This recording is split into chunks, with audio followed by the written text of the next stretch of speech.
卢先同志好啊！我刚赶过来。你奉承鼓 Good morning, everyone. Good morning. Good morning, Professor Liu. Professor Liu seems more handsome.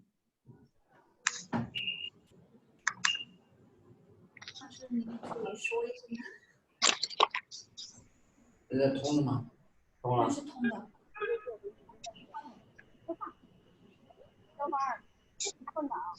I see that there's an interpreter, Faye. Yes.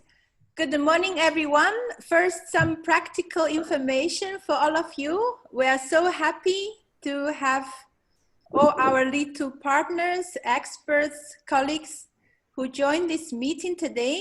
We have our LEAD2 webinar, online workshop on inclusive and diversified leadership. And we are so happy to have so many participants joining. Some of our colleagues probably are still joining now. We have interpretation today, English and Chinese simultaneous interpretation. And so at your lower level menu bar, you can find the interpretation button, which looks like a globe.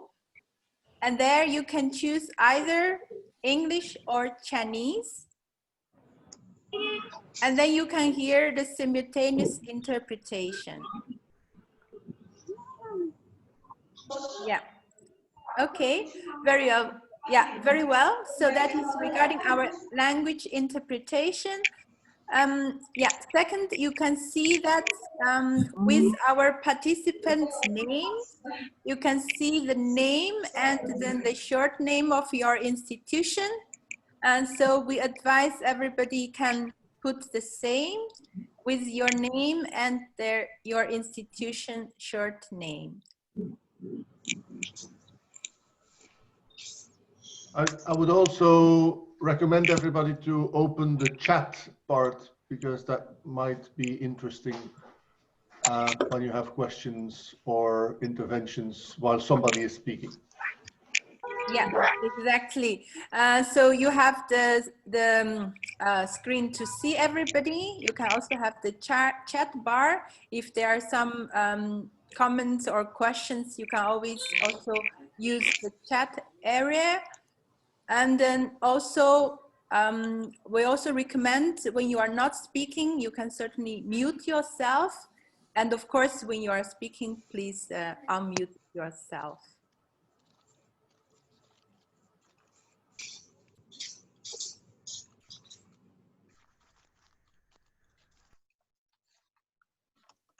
Just for your information and for our interpreter, I have sent via the chat to the interpreter my intervention of this morning, so it might be helpful to follow.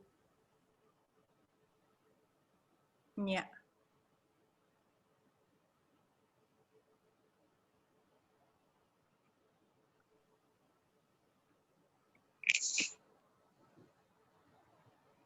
Okay, so we have our interpreters ready.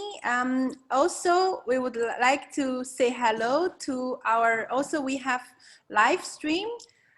This webinar is also available to our online participants who follow through our live stream of this webinar.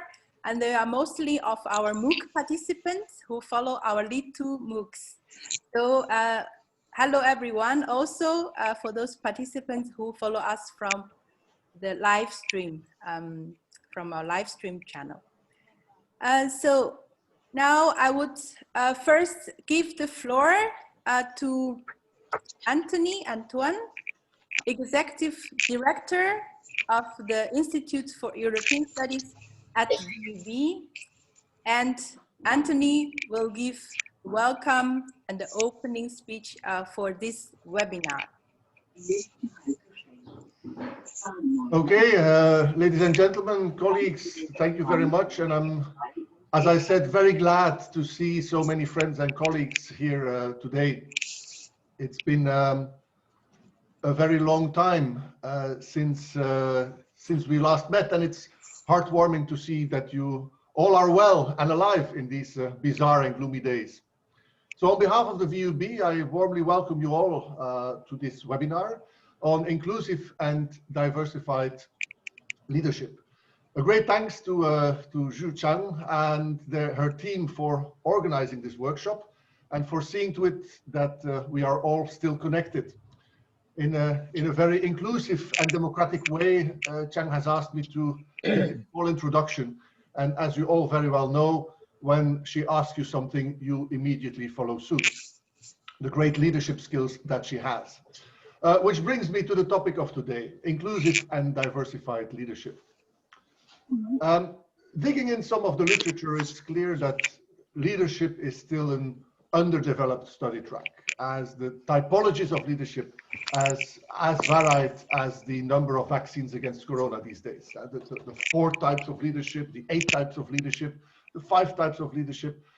However, they all have in common a directive, autocratic variant on the one hand, and a very loose laissez-faire style on the other. And in between this black and white spectrum, there's various shades of gray, of which we know there are 50. But let me not dwell on all these types, as I've only been giving a few minutes, and going into every detail would take us until tomorrow morning, which for our Chinese colleagues is closer than to us, but nevertheless would take too long. In the office of my previous president, there's a saying, there is no such thing as atheism because everybody thinks he's God.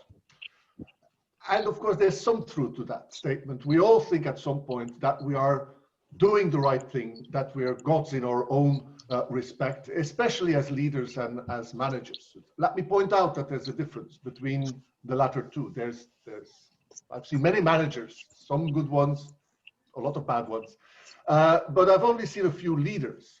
As managers organize and you follow them basically because you must, leaders give direction, inspire you, and you follow them because you want, because you share their vision and goals. And getting to these goals is, of course, the most important part.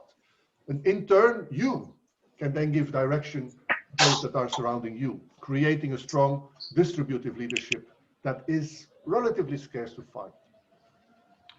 A university is like a big ship. The captain may lay the course, but he or she cannot change that course abruptly. It takes a while for, let's say, a big oil tanker to turn, and you need everybody on the ship to help steer from the upper deck to the machinery. So at university, where professors are supposed to think for themselves and where everybody is an expert, this is even a far more difficult exercise. It's like a ship with many captains, each responsible for one part of the ship. We attract scholars for their thoughts, for their knowledge, for their work, and give them as much freedom as possible. There is nobody at the supposed top who tells professors what to research or how to do it. That defies the logic of the professorship itself. Nevertheless, the university needs direction, needs vision, needs strategy, and organization. That is why inclusive and diversified leadership is a must in our academic world, with our rectors, deans, heads of departments, and other various leadership positions that have to juggle between government rules, long-term strategy, academic excellence, student intake, student problems, and external funding opportunities. I'm therefore looking forward to hearing all of your visions about this. Let me conclude this brief introduction by mentioning the elephant in the virtual room and the reason why we are not meeting physically. That's COVID-19. And it's clear, at least in my mind, that the pandemic will have some lasting effects on leadership at universities too. Fighting the pandemic gave rise to crisis management and crisis management structures, which will undoubtedly not disappear overnight. So it's important that we draw lessons from the past, from the past events, so that our university structures may become better and hopefully even more inclusive, without the risk of inertia and the subsequent burden of taking into account each and everybody's voice in the decision-making process. So without further ado, I propose to give the floor to Dr. Sun Xinjuan and to the Plum Rose of Shanghai, Dr. Yu Shimei. Professor Zhu, I give you back the leadership over this meeting. Thank you, Anthony. Anthony represented VUB, that is the coordinator of the LEAD2 project, to welcome every participant of today and also our audience on the live stream channel. So welcome again to the LEAD2 webinar on inclusive and diversified leadership. So this webinar is co-organized by VUB and Tongji University and Guangxi Normal University. So our next speaker is Professor Sun Jieyuan, the Vice President of Guangxi Normal University, and he's the Vice President as well as the Dean of Faculty of Education, and he is also the National Second Level Professor, Doctoral Supervisor, Distinguished Professor of Ministry of Education of Changjiang Scholar, and State Inspector of China, and also expert enjoying special allowance from the State Council. So we would now like to welcome Professor Sun, Vice President of Guangxi Normal University, to address us at this opening session.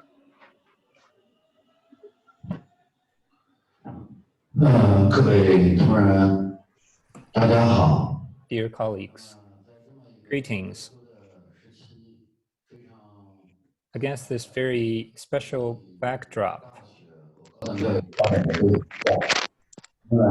have this opportunity to exchange views with our international counterparts on the topic of university leadership, and in particular, inclusive and diversified leadership is extremely important.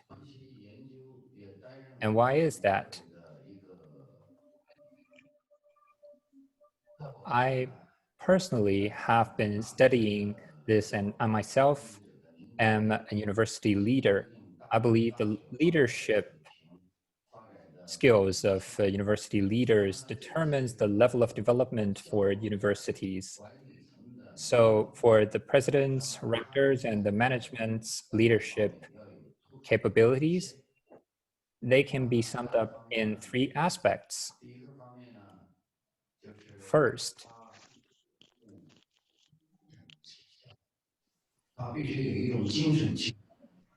there needs to be a certain spirit, nobility, broad-mindedness.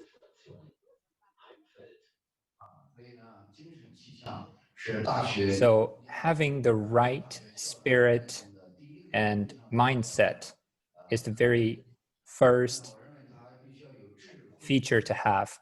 And the second feature is wisdom. The leaders must be wise and have rich and profound knowledge, as well as open and innovative ideas and science-based approaches to management. So second feature, wisdom.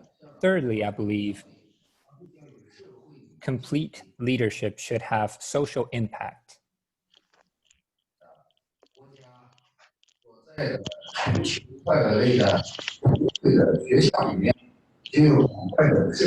the national level and on the global stage. So I believe university leaders must have all these three essential must-haves: the spirit, the wisdom, and the social impact. And the topic of our workshop today, inclusive and diversified leadership, is a very important external and internal expression of these three features that I just mentioned. It has a lot to do with how we develop university leadership and how we reflect upon our current practices and come up with better ways for better and more effective university leadership. This is a crucial and timely topic. I believe with the concerted efforts of all of our universities, especially the joint projects by European and Chinese universities. And we will conduct a series of research and cooperation campaigns. And all of this work will help to increase and enhance the development level of all of the universities. I heartily welcome all of you to the beautiful city of Guilin to participate in similar discussions and explorations, as well as enjoy the beautiful mountains and waters in Guilin. And lastly, wish all of you happiness and well-being. Thank you. Thank you very much, Professor Sun Jieyuan, Vice President of Guangxi Normal University. Now I would like to give the floor to Professor Yu Xuemei, Director for International Cooperation from Tongji University. Professor Yu, please. Okay, I would like to speak in Chinese. Can you hear me? Okay. 好 OK 大家好首先我 Hello everyone. Firstly, I would like to express my happiness today because in a very difficult time of COVID-19, we are gathering online for this online workshop. I feel so happy about this. I also feel it's a pity because this should be an offline seminar, which could have been held in Tongji University on our beautiful campus. But because of COVID-19, we're here gathered online, but still it's a very good opportunity for all of us. I thank all of you for your participation. Secondly, as one of the sponsors for this seminar, I would like to give special thanks to Professor Zhu Chang and her team. In a very short period of time, and with the approval of the Ministry of Education, under great time pressure, I thank Professor Zhu for your support, and also special thanks to my colleague for all of your assistance and help. I hope you all find this seminar fruitful and constructive. That's all. Thank you all.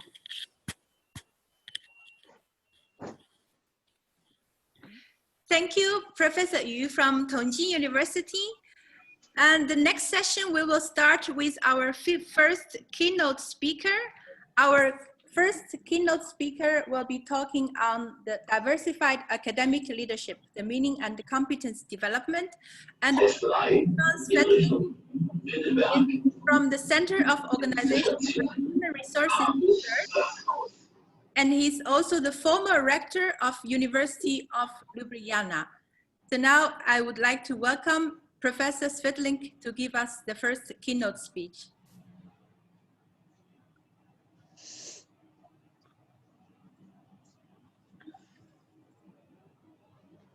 I think you have to unmute yourself, Dr. Svetlik. We don't hear you. Technical problems. Is that okay now? Okay. Once again, I would like to express my feeling of privilege that I can spend an active morning together with you, so big and distinguished group of colleagues and friends. I will speak about diversified academic leadership. It will be some quite, I would say, very basic things which I would like to put forward. But the intention is actually to invite you to think about the diversification inside universities. And just a moment.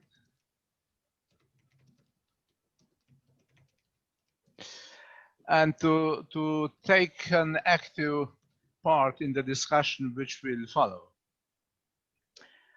I don't know whether I have a command over the slides. Ah, yes.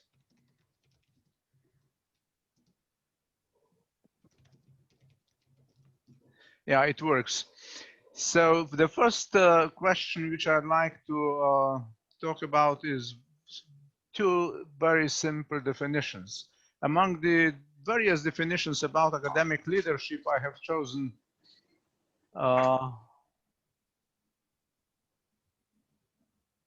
the one you can see on the slide. It is how to create a conducive environment for personal academic growth and institutional development. This seems to me quite significant to put forward, that it's about individuals, it's about how we communicate with each other. And it's also about the system, the university structure we are in.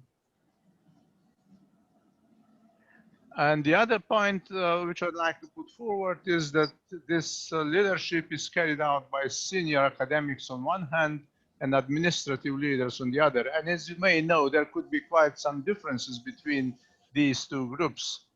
The second one being professionally trained many times for leading, while academics sometimes are not.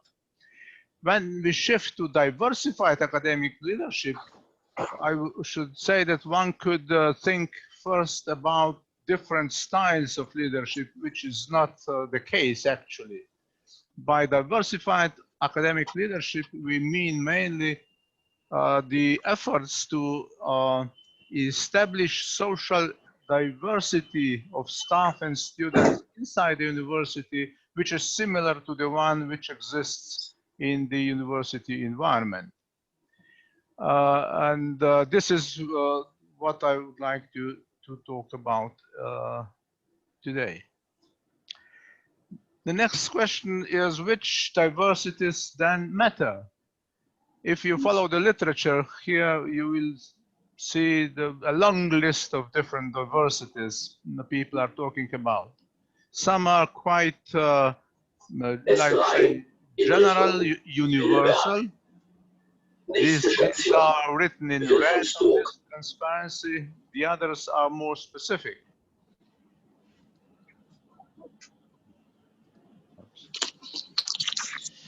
And some of these diversities are quite visible.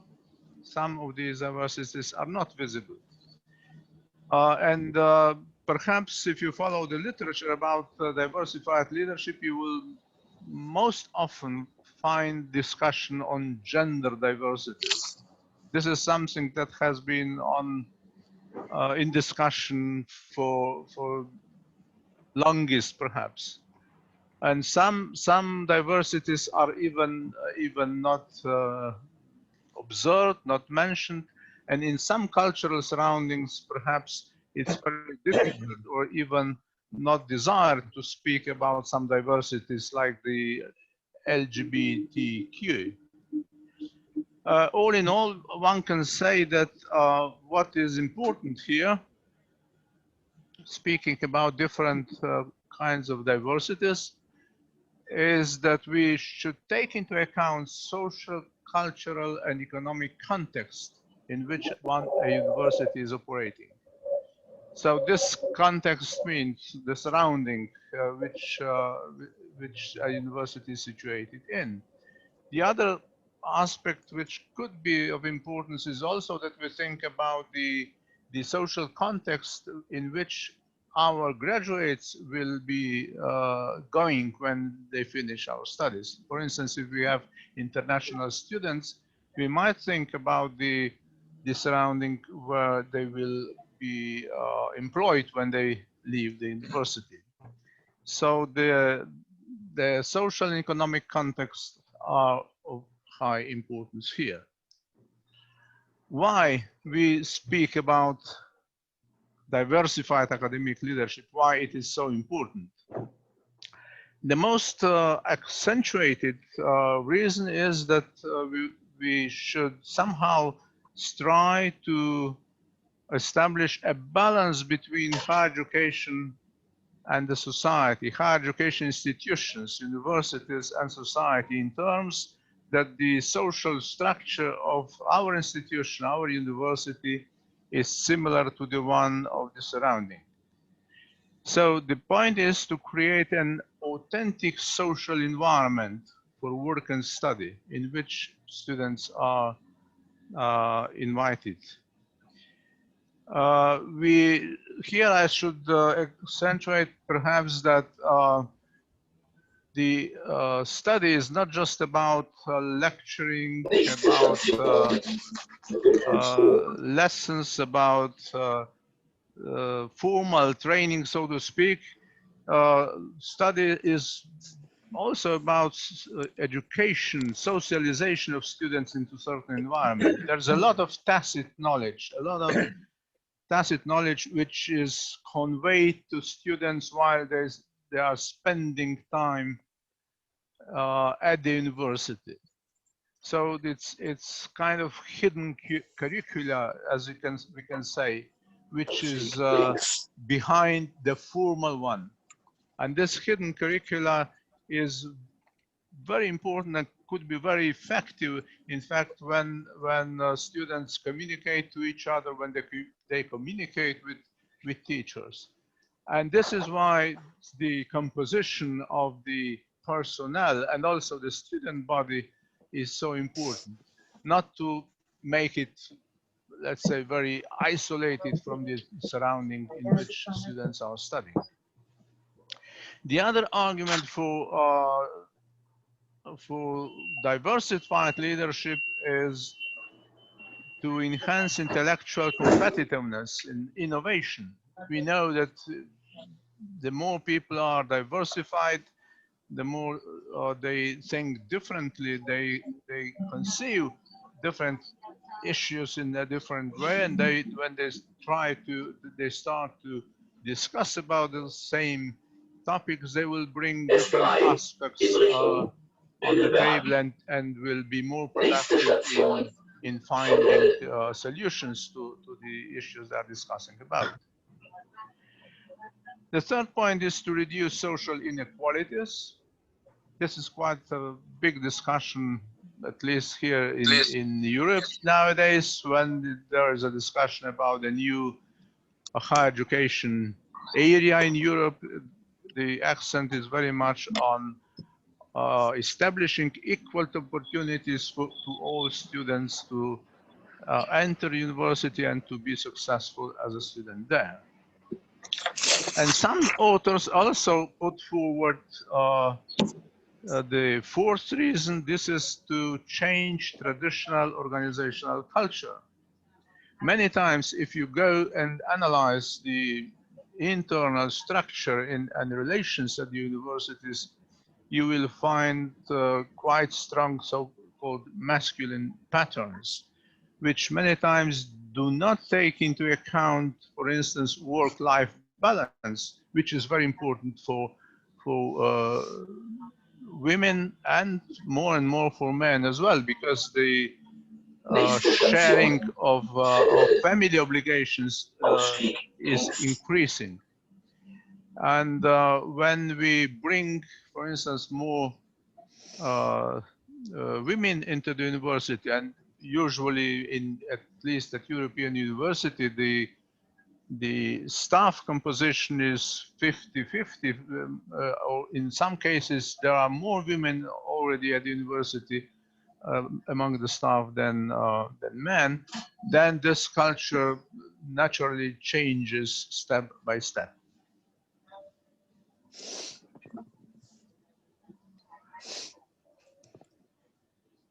Can we move forward? Yes.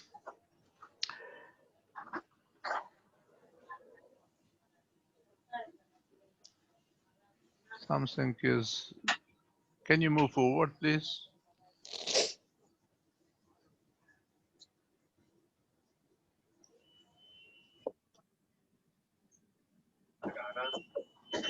Okay, now let's speak about some approaches, how to achieve diversified leadership, how to make it work. The first point I think is very important. It is that we need to establish a pro-diversity culture. This should be built into the university's strategy, into the strategic plans and initiatives. And the more we convince the top management, rectors, vice rectors, and all the leaders that diversity matters, that it is important for the internal environment of the university, the better. Because if there is no support from the top management, then we have difficulties in all the other activities inside the university. So it's important that we have support from their side, and they are themselves convinced that diversity is good for the university and for students. Then if this happens, then we have some more, let's say, human resources management activities which can be carried out. Most important perhaps is how we organize, how we approach to recruitment of staff, how we approach to mentoring of newcomers to the university, and how our promotion systems inside the university are structured. So this depends very much on the human resources management inside the university. For instance, one of the authors you can find, Newman, recommends that every second employee should be recruited with special accent on diversity. Usually, of course, we are following the other criteria when we recruit newcomers. We would like to find the best, the most appropriate with respect to the specialization, special knowledge they have. But at the same time, perhaps we can take into account also the diversity criteria. When there are, let's say, two candidates, one man, the other women, perhaps we can take the one which has the same quality with respect to knowledge, references, and so on, but to belong to the minority group in this respect. Maybe it should be stressed also that it's not only recruitment of personnel which counts here, but also recruitment and admission of students. So the student body as well is very important in this context, that student body represents the students or the body of young generation in general. Especially when recruiting students, we can pay attention to, for instance, diversities like disablement, but also gender and other characteristics of young generation. What is also can very much contribute to the increasing diversity inside university is training of leaders. As I mentioned already, administrative leaders are many times trained in advance, or more often than scientific leaders. And what we can do is to really organize for them seminars, workshops, where the issue of leadership, diversified leadership in this case, is discussed. And last but not least, some universities already have established their diversity offices, and they employ diversity officers who are supposed to provide support services for the leaders and those who are dealing with these diversity issues. Let me continue with some, if can we move forward? with some challenges to introduction to implementation of diversified leadership. The first question is, which style of leadership really fits to this diversity leadership agenda? There are different proposals, and one of the most important, most frequently mentioned style is transformational, when we really try to invite a wide circle of people into the change which we'd like to introduce at the university on any level concerned. And it's quite obvious that very traditional autocratic masculine type of leadership doesn't fit if we want to promote academic leadership here. The other very important challenge, I think, is that if we follow very strongly diversified leadership, we can come to the question whether meritocratic and competence principles in recruiting new personnel will be weakened. Here, I think the art of leading would be to really find a good balance between the quality, which are always the quality of personnel, the quality of our teachers, researchers, which we must strive for, and the diversified structure of this personnel at the same time. This is perhaps not always very easy task, but nevertheless, we must pay attention to both. It's not the question either or, but the solution would be in terms of and. Some people say that by practicing diversified leadership, we really can weaken the inbreeding tendencies inside university, which is good. And this helps us solve one of the other problems. And very importantly, I would say, is also to somehow following the diversified leadership, we can move from the help moving universities from the very elite structure to inclusive universities. We are now VUB as well as University of Ljubljana, part of the new university network called Utopia. And one of the specific work packages in this network in the project we are involved in deals with the inclusive function of the university. It's in line with the long-lasting endeavors inside the European higher education area to make higher education more democratic, more open to different groups of students. And this diversified leadership comes very close to this issue of inclusive approach to university leading. And last but not least, about speaking about challenges to diversified academic leadership, many authors put forward also the changing of central work ethics, which are still quite male-oriented and rather conservative.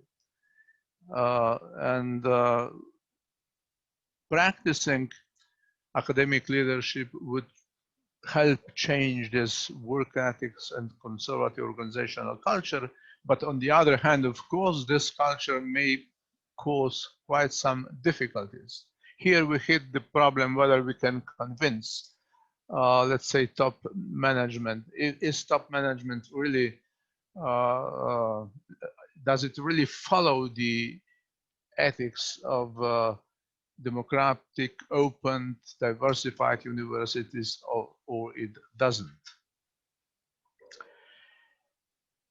This is mainly what I wanted to say for the introduction, but for the end, I would like to pose some questions for the discussion, which is supposed to follow.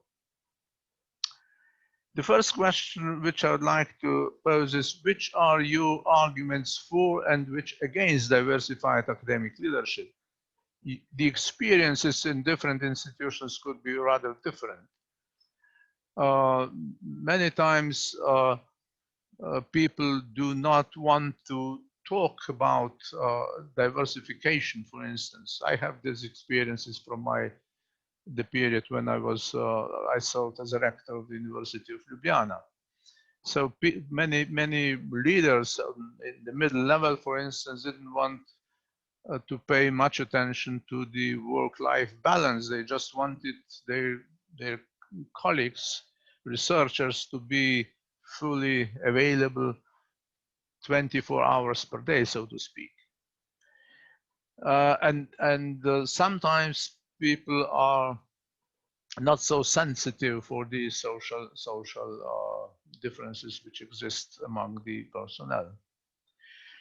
The other point of discussion could be about the examples of good cases of diversified academic leadership practices. Maybe you have in different universities different experiences with that. Last but not least, again, I would like, because of the composition of today's webinar audience, pose the question about what kind of diversified academic leadership is appropriate for universities that have big number of students from non-native cultures. Do we need to take this into account? For instance, do we need to employ teachers from the cultures where students are coming from? Some universities in Europe have many Asian students that are coming from other parts of the world. And the question is whether the very European kind of composition of teachers is the appropriate one. One can say, well, they are coming just because they want to come to the European university. But on the other hand, they will return back to perhaps to their own native culture and environments. And there is a question which kind of diversity is appropriate for a university which invites, enrolls many foreign students. So, dear colleagues and friends, this is the point where I'd like to stop. And before we go to the discussion, I think Professor Chung has something special prepared for you. Thank you very much.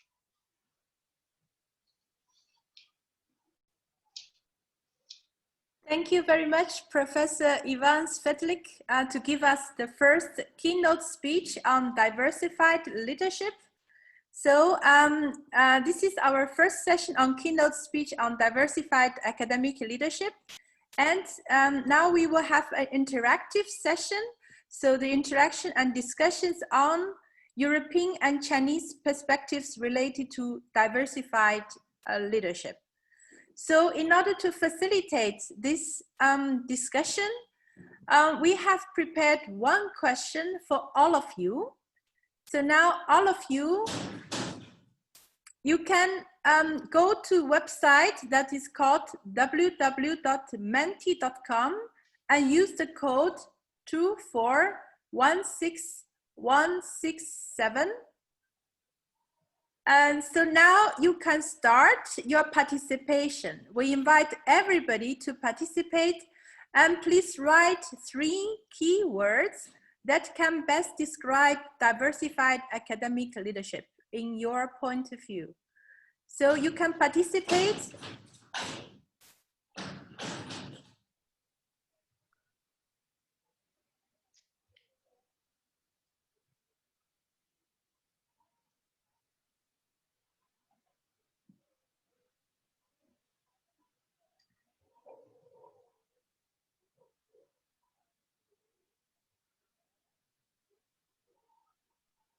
You can participate in either English or Chinese. They both work. So you can type the 3 keywords and we will see what are the responses from everybody.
Zhengwen, can we still see the result or it's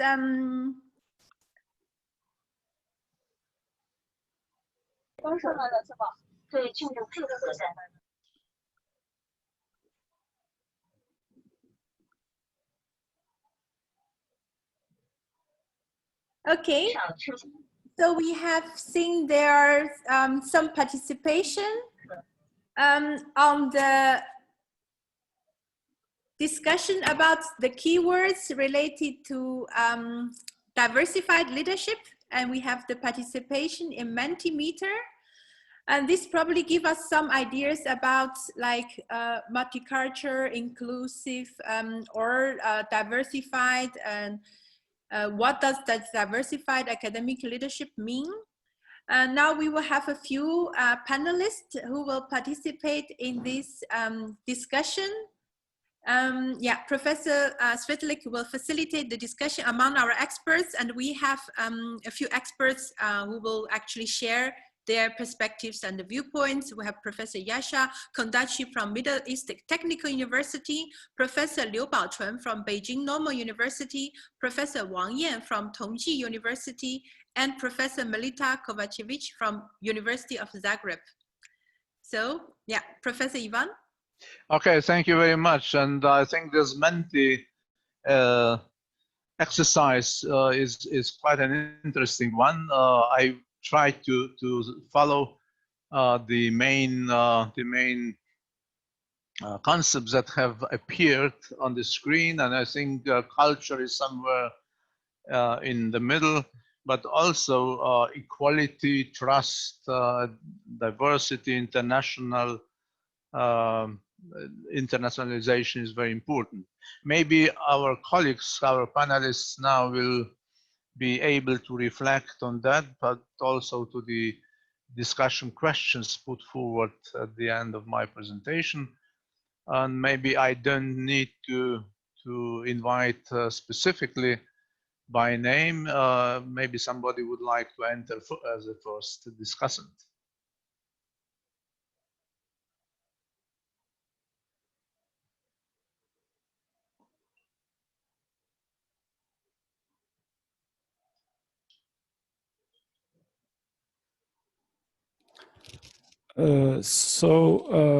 Hello everyone.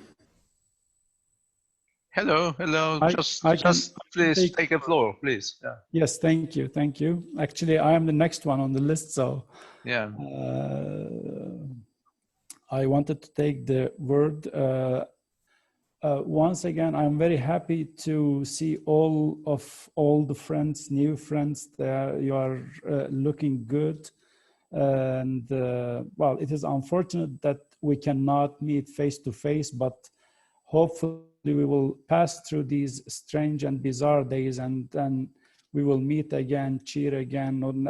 Of course, we will exchange. We will be able to exchange our knowledge and experiences on academic leadership within the LEAD project. Well, I would like to thank Professor Svetlik for his inspiring introduction, and I benefited a lot. And I would like to build actually on what Professor Svetlik introduced. I would like to build on his ideas. But before that, I think, well, concerning universities' academic leadership, we have an important task to handle within the organization. Of course, when we say diversified leadership, it has a very strong sociological connotations. But at the end of the day, we have a task to deal with these sociological issues within the organization. So I would like to present one simple idea on what academic leadership can do or may do within the organization. And then I will conclude with some brief reactions to three basic questions of Professor Svetlik. Of course, as Professor Svetlik indicated, when we say diversified leadership, the literature directly suggests certain role or actions. Well, if you look at the literature, the literature suggests to adopt like innovator role, producer role, director role, etc., etc. But I think one of the fundamental problems that we have right now in diversified leadership is a recognition issue. It doesn't matter whether this is an academic organization or a business organization or a K-12 school. One of the key issues that we observe on the part of the leadership is recognizing the diversity and then, of course, reacting on this diversity. As Professor Svetlik implied, perfectly implied, organizations, universities are not independent of their societies. This is a fundamental sociological principle. Whatever you have in your society will be directly reflected upon your own organization. I mean, whatever diversity you have in the society, it is going to be reflected into your own university. And of course, we have to accept the fact that we are living in a globalized world, and not only the problems in your country, but the problems in other countries are going to be reflected upon your own institution, as we have seen in the case of like COVID-19, or as we have seen, especially European universities, it was very challenging for us to find out ways of dealing with refugee issues. And we are still struggling with this, although it is a little bit overshadowed with COVID-19, it is still an issue. For example, a recognitional issue, a diversification issue for European universities. Of course, we can multiply these examples. Diversity may originate from personal background, ethnic background, religious background, sexual orientation, and so forth. But the key observation for me, I mean, the key observation I have for universities, for other organizations, is a recognition issue. Leaders are not aware of this, intentionally or unintentionally. Unfortunately, I do not observe this recognition. Recognition is an important step to react on this diversity. Reaction, of course, meaning finding ways of serving the diversity. So what leaders typically do, especially if I come back to organizational perspective, from an organizational, from a management perspective, the leadership typically react to diversity by creating two types of groups in their own institutions. They typically opt or choose to do their job with whom they have trust-based relationship, on whom they can rely, on whom they can maintain positive relationship. This is understandable. However, the leaders do one important mistake. They ignore, or they build kind of distrust relationship with people who are different, who think differently from their practices, their way of managing things. I think the key issue is building skills to cooperate, to negotiate, to interact with the group with whom we are thinking differently. So again, if we narrow down the topic, the discussion to organizational level, the leadership has a fundamental task of renegotiating the psychological contract that different groups, it can be student groups, it can be our academic staff members or administrative staff member, to find out how they build their contract with their own organization. What do they expect from the institution? Do they think that their psychological contract with the institution is broken? How can we maintain this psychological contract with the entire group? So as I said, of course, there is a very strong sociological connotation on the issue of a diversified leadership.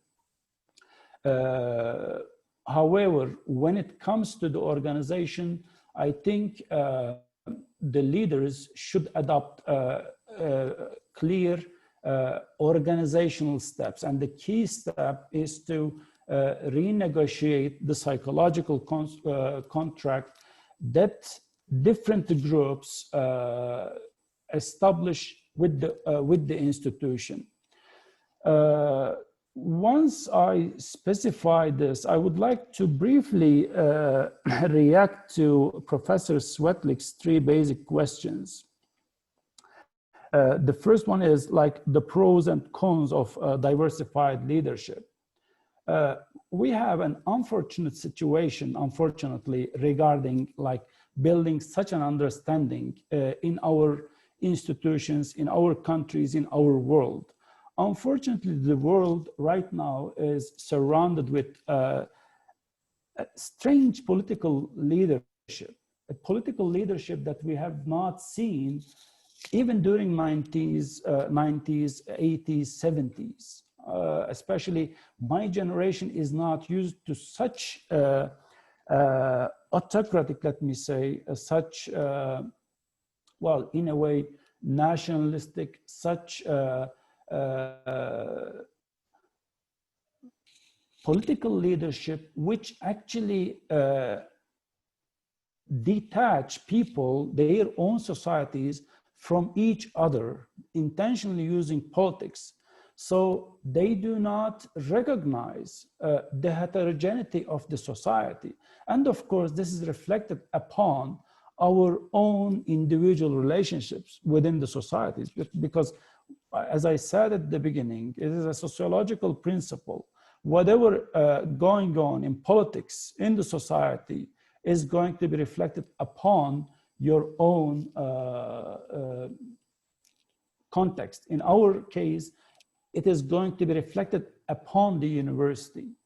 And this kind of political leadership understanding, we can see that it is reflected upon own institution. We front with leadership which ignores the heterogeneity within the organization.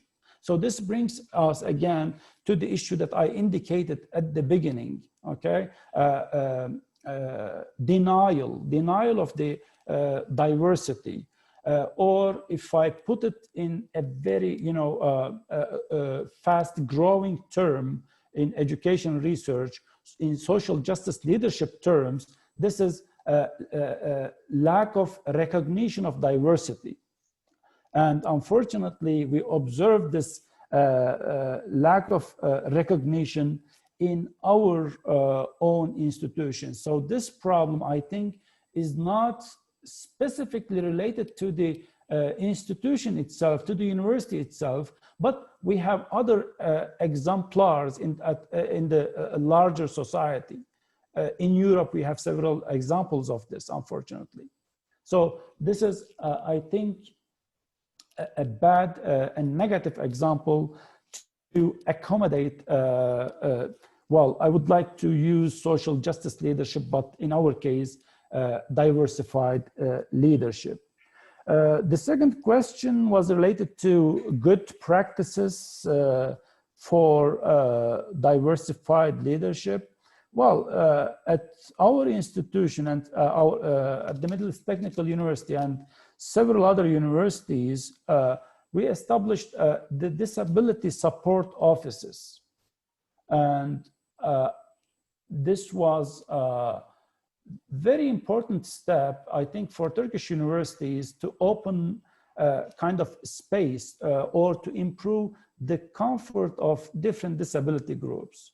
As a result of these services, we start to see more and more disability students actively joining our classes, actively joining our social and cultural activities in our campuses, which is actually very, pleasant. I'm happy to see all students or students with different disabilities joining our classes, joining our cultural and social activities on the campus. Is it enough? Of course not. We have to open up space to, for example, for the students, express their own desires or open up space to approach their university life in a very innovative way. Our understanding of university should not be limited to kind of attending courses, attending meetings and writing reports and completing their studies with high GPA. In addition to this, we are expecting them to build their intercultural understanding, social skills, and this is done out of the class, as you can imagine. So we need to open up space for any diverse perspective.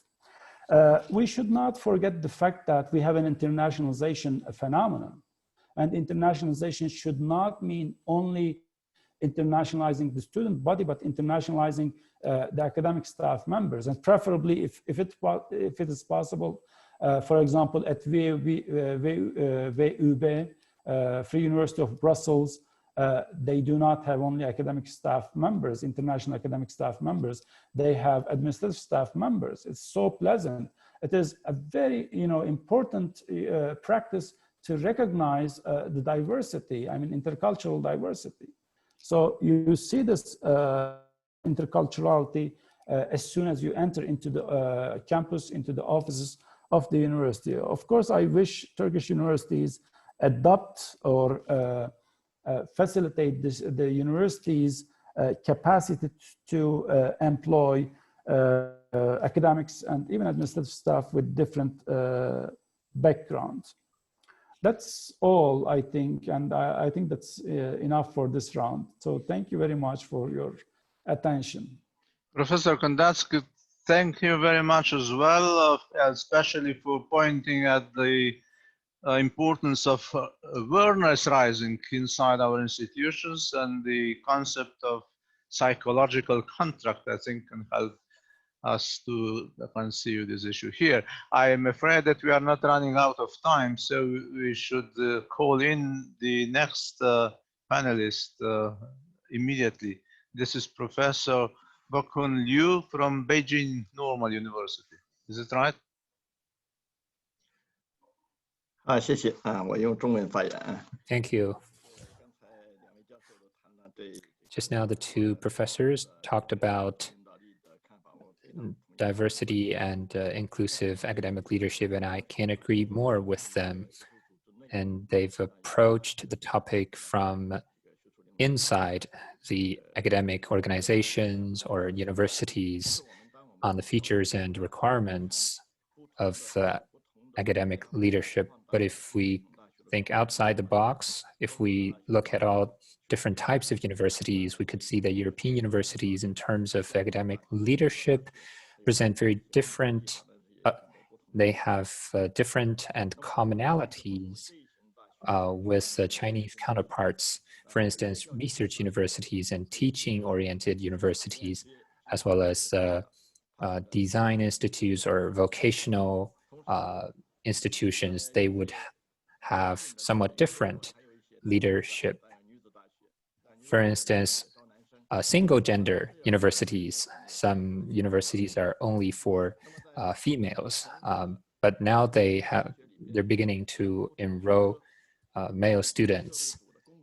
And also, different universities have different priorities, some of them on science and engineering, some on liberal arts, some on the cultivation of teachers for the future. So when we approach leadership, there's also the diversity of academic leadership among different universities on the basis of internal diversified academic leadership. My second observation is that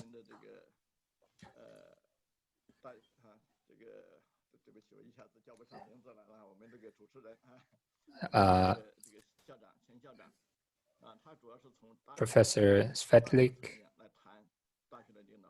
talked about leadership at the university level, and also as components, and the faculties and departments also need to address the issue of leadership. That's something worth pondering, be it the university or the faculty or department levels. We must take into account the different cultural backgrounds, types of universities, the features of disciplines, and even factors such as the gender mix, the racial mix, and cultural composition of the staff and the team. So for any organizations, be it university or a faculty or department, there is no cookie cutter approach to leadership, and your leadership skill should fit your age, mix, your academic or disciplinary context. But there is a basic principle and basic style. Despite that, when dealing with different colleagues, different team members you're managing, for instance, if you're dealing with a senior researcher, and if you're dealing with a younger staff member, and also if you're on very good personal terms with someone, and if you don't know someone that well, you could differ in the style that you approach them. So I believe a diversified and inclusive and also a comprehensive and contextualized response is very much needed. Thank you. 大家好，我来发个言，我是同济大学的王燕。Hi everyone, my name is Wang Yan from Tongji University.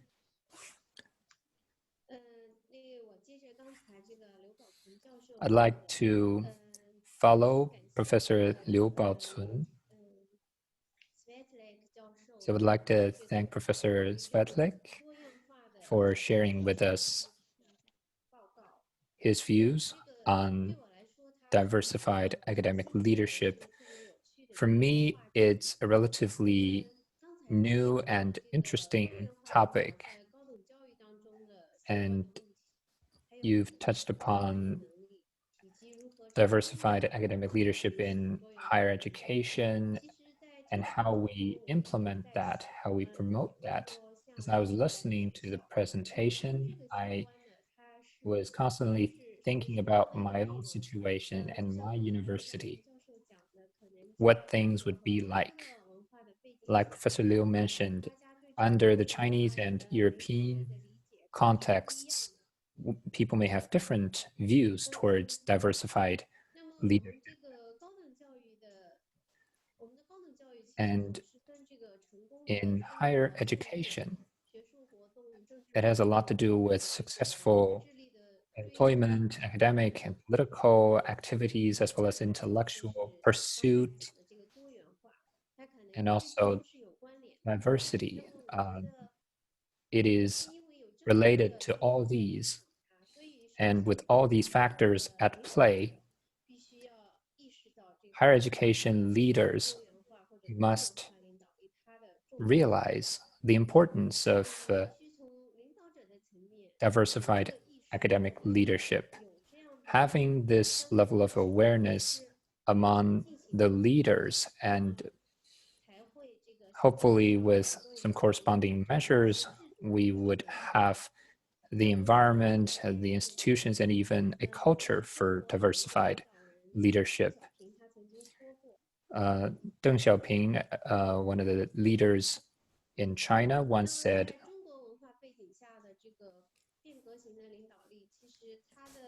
that transformational leadership in the Chinese context has the inspiration with the vision, personal charisma, and what's particularly important in China, to have virtue in one's behaviors, and also to have a personal touch. Although this concept is somewhat new in higher education, I still believe that for European and Chinese universities, leaders are more or less making adjustments to be more diverse, culturally, institutionally, as well as the reform of their leadership agenda. For instance,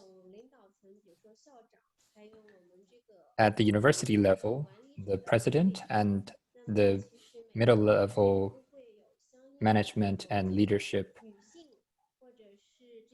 many universities have consideration for positions for females or non-CPC members or those from ethnic minority backgrounds to strike a greater balance. And in our daily routines, when there are some decisions or policies to be made academically,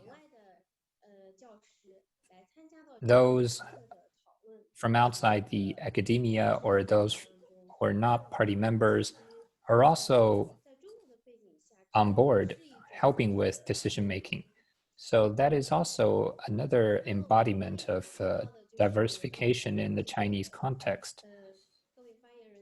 Another aspect that I'm reminded of is the topic of ethnic minorities. For instance, students from ethnic minority backgrounds would have a markup for their college entrance examination. It could be as few as 5 points, or it could be dozens of points, so that it's easier for these students to enter universities. And many years ago, China set up the concept of classes for students from ethnic minorities.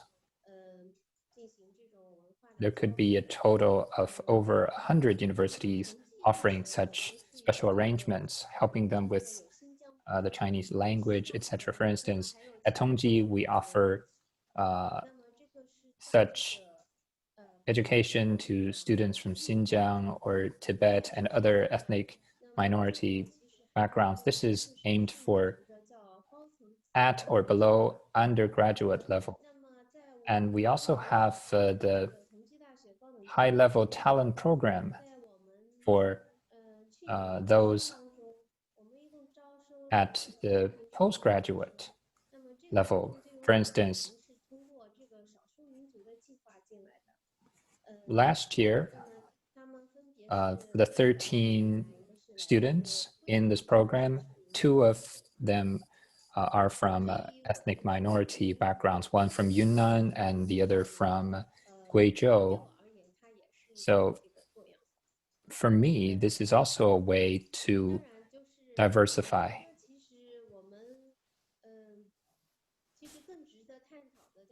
And I believe what's also worthy of greater exploration is the diversification of faculty members. And I still don't have concrete examples, but it's worth looking deeper into. I think in campus life, not only in academic life or life itself, university itself actually represents diversity. So for the leadership at universities, there's a lot of exploration work for us to do. For leaders or managerial teams, how we can become more diversified. I think all of these needs further exploration. Thank you.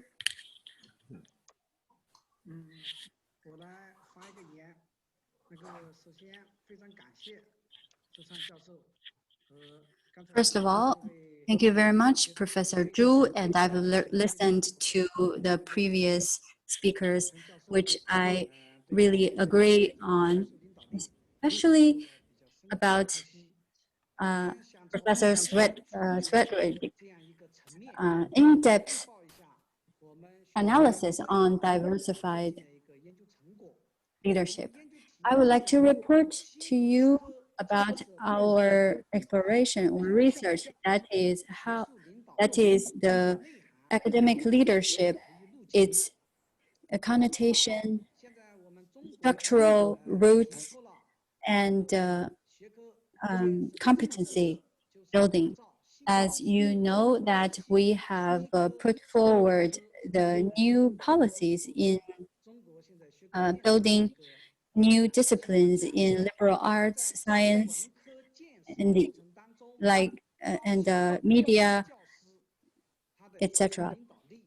So under such circumstances, the leadership and the fertilization of it, what kind of work can we do to improve such work?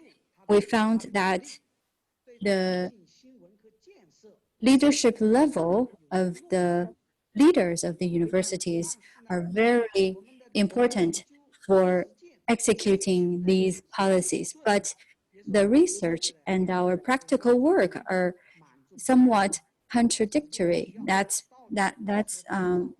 because right now our existing work cannot support our explorative work into this field, because we know that in our discipline, we tend to be more inclined to work alone or on ourselves.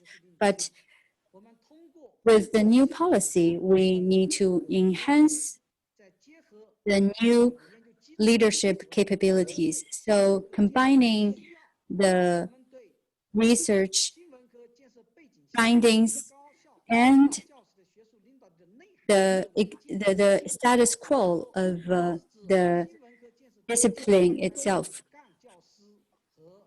For example, we cultivate the cadres of the discipline and the leaders of the discipline for them to form into a group, and they can cooperate with each other to be influential to the entire discipline. For example, they can be educational leadership and academic leadership on two fronts.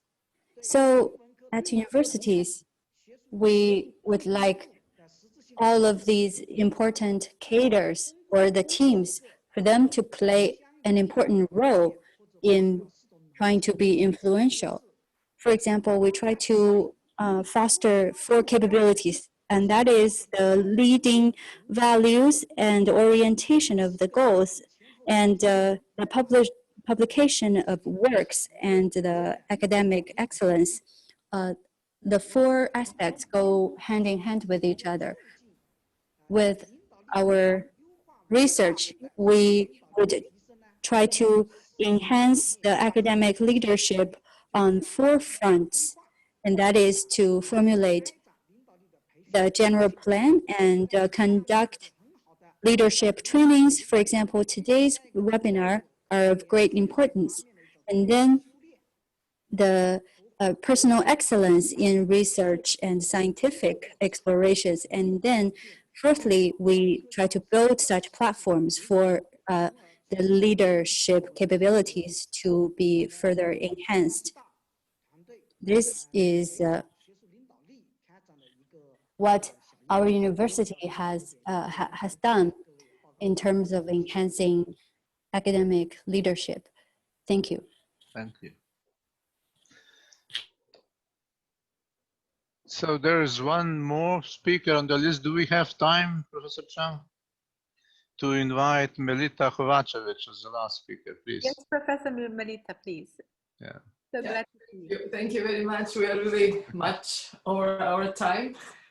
First, thank you, good morning and good afternoon to everyone. I'm really glad to see so many good friends and colleagues here today, and of course, welcoming other people colleagues that I don't know. Yeah, it's like also allow me just to take a few seconds and to repeat what other colleagues said, although they said the good communicators don't do this. It is really nice to be with all of you today here, and it's kind of a comeback that we were all looking forward. So thank you, Chang, for organizing and VUB. I think that already many things has been said, and it's hard to add something new, but maybe I will start with very general statement that diversification is something that we all talk about, not only in academia, but in society in general. Is some kind of buzzword for the global world. But my question is, you know, on one side, how much we can do about this actually, or to put it in a different ways, do we talk about this on a declarative level, or we are actually doing things? And then again, you know, if we kind of spread the sheet and look what is happening across different institutions, societies, cultures, parts of the world, you know, we can probably find a little bit different answers. One thing that it came out for me, I mean, considering everything that's been said so far, the first thing I would say that we might have a different focus for diversification. So for example, focus could be more on the students pool, or it could be more on the faculty, diversifying the faculty. And I would say, my guess would be that it's easier to start with the students, because this is something that kind of comes into the system and leaves the system easier. And with the faculties, you need much more mechanisms and tools and regulations. So it's again, you know, you can have a different focus. The second thing is also the question, what kind of mechanisms and tools leadership develops in order to actually put diversification into place. And then again, I mean, those mechanisms and tools, I would say it could depend on strategical planning of the leadership of the institution, which is another aspect of very demanding task that leadership might have. But as a starting or last point, I could say that motivation could be very different for the institutions, for the university to be diversified or not to be diversified, or how much to be diversified. If we take the COVID situation, it's like we all are faced more or less with a very similar facts, but when we talk, each of us, or ask questions, each of us has very different attitudes towards different aspects of infection and pandemic right now. And I think that this kind of different aspects could be also related to diversification issue, because we can see not only the differences I mean, on the individual level, but it could be also within the institution very different attitudes towards different kinds of diversification, as Professor Statlik listed many different kinds of diversifications or stakeholders that could take part in the diversification process. And this is also the question, you know, where to start. One of the questions was like, do we have, or can we share good practice? I could say at my university was very well done with people with disabilities.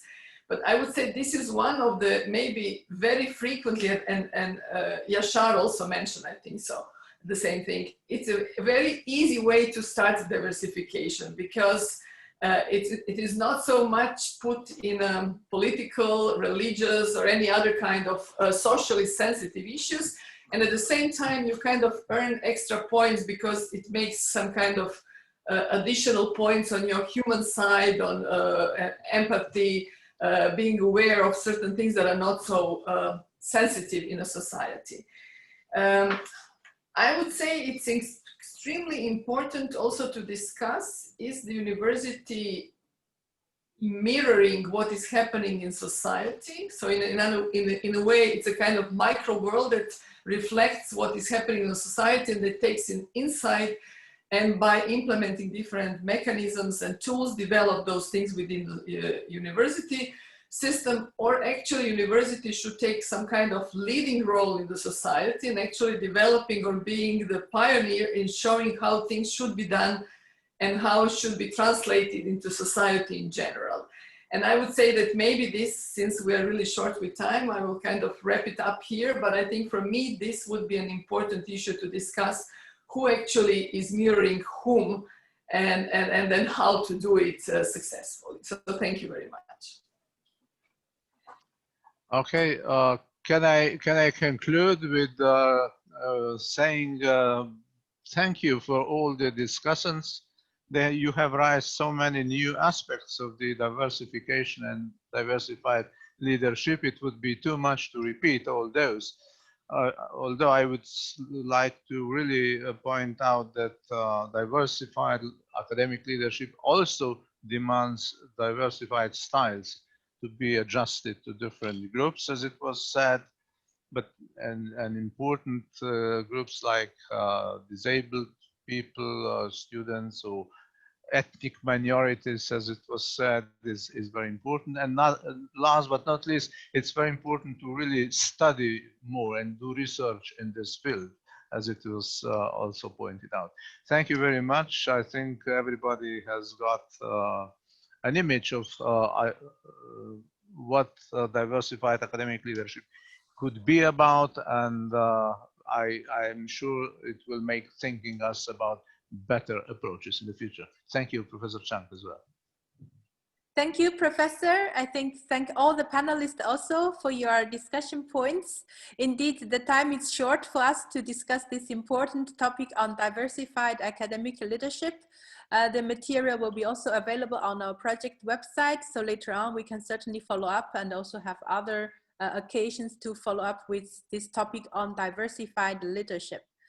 So the next agenda point, we have a short video to show you about LEAD2 MOOCs. And after that, we will have the second keynote speech on inclusive academic leadership. So now I give the floor, our colleague Zheng Wen will show you our MOOC videos.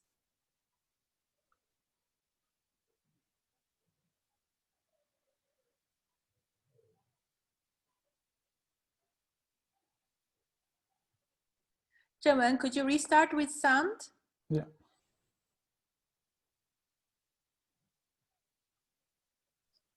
Sorry.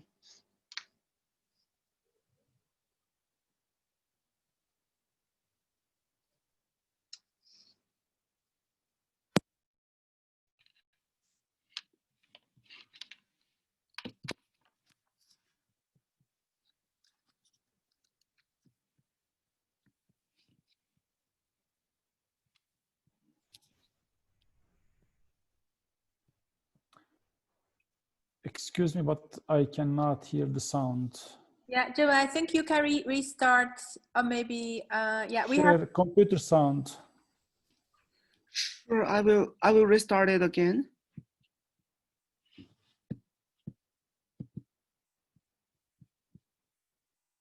Due to the radical changes and complexities within academic institutions, leadership development addressed to academic leaders has become more important.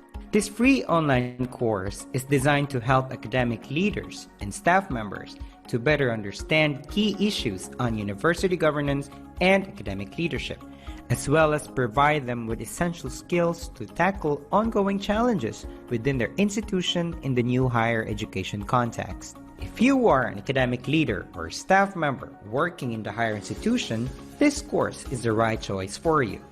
This free online course guides you to go from the basic theories and concepts of university governance and academic leadership to practical strategies in order to enhance your knowledge, skills, and competencies. Besides, you have the opportunity to widen your professional network and exchange knowledge and experience with your peers. Join us for this intensive online course for academic leadership to find out more. Welcome to the MOOC on University Governance and Academic Leadership for Young Academic Leaders. Currently, university governance and academic leadership are becoming significant in promoting higher education and enhancing university development. This MOOC is established under the framework of Erasmus Plus capacity building in higher education LEAD2 project. The main aim of the course is to help young academic leaders to better understand key issues on university governance and academic leadership and support them to become a new generation of academic leaders with multiple competencies in the new higher education context. In addition, the project serves to build a cooperative and communication platform for potential and young university academic leaders to share experiences and improve their academic skills. The course is designed by a team of educational experts and prestigious academic leaders in the field. It is also lectured by young and professional instructors. The MOOC course includes 6 modules. Module 1, Basic Concepts Regarding University Governance and Academic Leadership. Module 2, University Governance Features. Module 3, Leadership Theories and Styles. Module 4, Developing Competencies for Young Academic Leaders. Module 5, Practical Challenges and Strategies for Young Academic Leaders. And Module 6, Reflection, Lessons Learned and Shared Practices. Module 1 defines basic concepts regarding university governance and academic leadership in the higher education setting. Module 2 introduces different university structures. The module also gives some cases of universities introduced by experienced academic leaders. Module 3 addresses different academic leadership theories and styles. In addition, practical experiences of young academic leaders are identified. Module 4 presents specific strategies and techniques to develop the required leadership skills and competencies for young academic leaders. Module 5 enables MOOC learners to identify some practical challenges that young leaders are facing and strategies to overcome these obstacles. Module 6 empowers learners to share their reflections and communicate with their peers to ensure maximum learning outcomes and to further improve their practices. Based on the learning objectives for each module, the LEAD2 MOOC provides videos, learning documents, reading materials, learning activities, and discussion forums so that learners can successfully complete the course. In order to obtain the certificate of completion, learners are required to complete coursework, participate in online discussions, and take quizzes. We sincerely hope that all learners will enjoy the LEAD2 MOOC and become new university academic leaders with multiple competencies. LEAD2, leading together, leading tomorrow.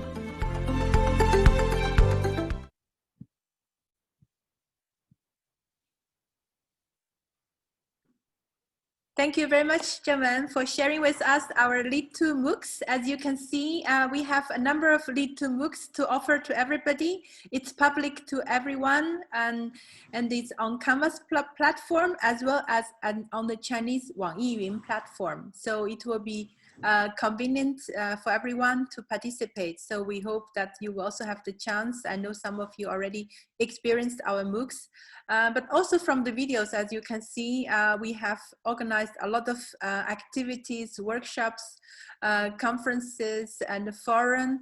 And you can see some of our colleagues in the video. And then today we are happy to see all of you online, of course, and I hope next time we will see each other in a physical contact. So our next agenda will be on the next keynote speech on inclusive leadership.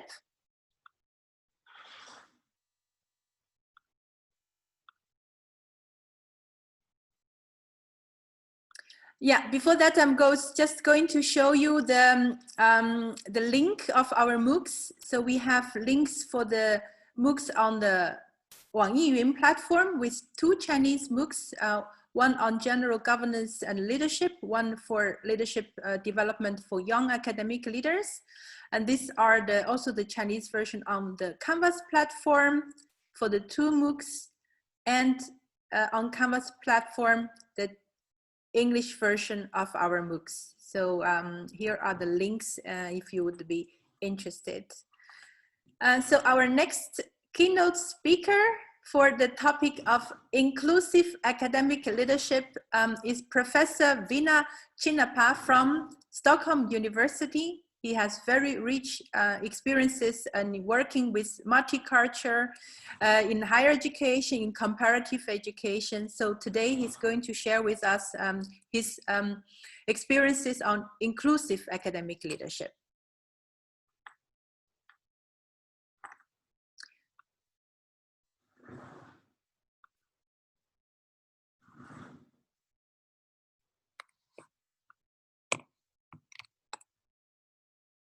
Yeah, Professor Veena, the floor is yours. In the meantime, your PowerPoint will be ready.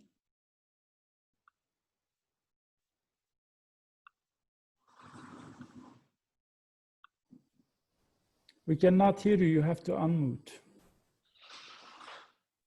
Is that okay now? Okay, let me get in through the slideshow. Well, in the first place, let me greet everybody from Stockholm, Sweden.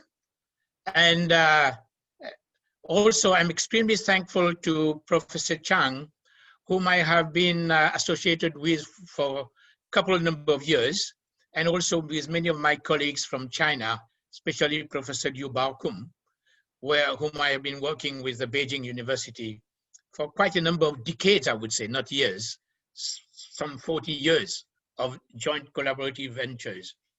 So these joint ventures between Europe and Chinese universities is something remarkable, and we have to salute all the efforts of Dr. Chan and her team in coming to that level of success and achievement.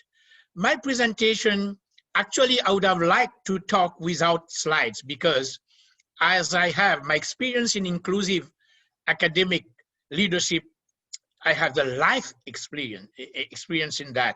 What I have undergone during the 45 years in a leadership role, both at the University of Stockholm, as director of an important institute, the International Institute of Education, as well as a director of program at UNESCO in Paris for 17 years.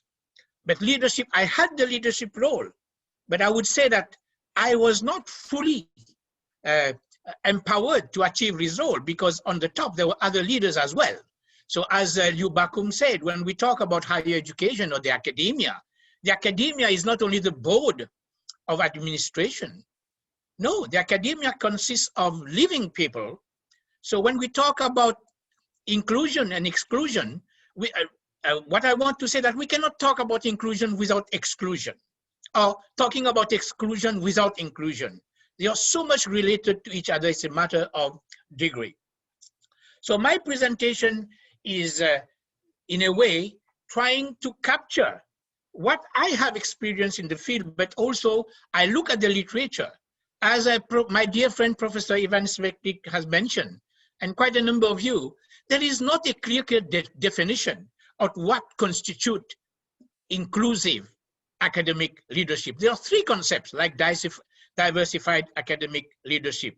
When you look at the literature is dominated by what I would call the aura of leadership. That is putting everything in and adding some qualities and some other concepts. So the field of leadership itself is well defined with theories, with concepts, but now, as my presentation is going to focus on something which is dear to me and which is very important, is the whole notion of inclusion. And in order to address inclusion, I have selected to treat it in 4 different ways. To contextualize it, to contextualize it in the field of higher education in terms of what is the status quo, what is the challenges, and how do we go forward. The contextualization is extremely important. Secondly, to go over, to make an excursion of how inclusive academic leadership is being approached and is being dealt with over time. Thirdly, to treat the major challenges and opportunities. This is very important for us now when we deal with inclusive academic leadership. We have a lot of opportunities, more than ever, but at the same time we do have serious challenges, because that means that we have to change the way we are used to function in order to talk about inclusiveness. We cannot do business as usual because there are important challenges to be considered. And the fourth part of my presentation would deal about what kind of skills and competences will be needed in order to further promote the inclusive academic leadership in higher education. And finally, there would be a session on question and answers. I have the slides here, and the context which I am addressing you, it's a very, very important context. And most universities and higher education institutions should understand that we cannot do business as usual. We have a global challenge. We have a global framework. But whatever we do at the university level, as leaders, as academicians, as researchers, we have to address the problem of the planet. And here we have a global framework which is called the Sustainable Development Goals. We have 17 goals to achieve in universities and higher education. These 17 goals, they clearly point at the need to work together, the need to build consensus, the need to resolve conflicts, as we are treating many disciplines, many areas, and it is not only about education, it is not only about health and medicine, it is about all and everything put into one important package.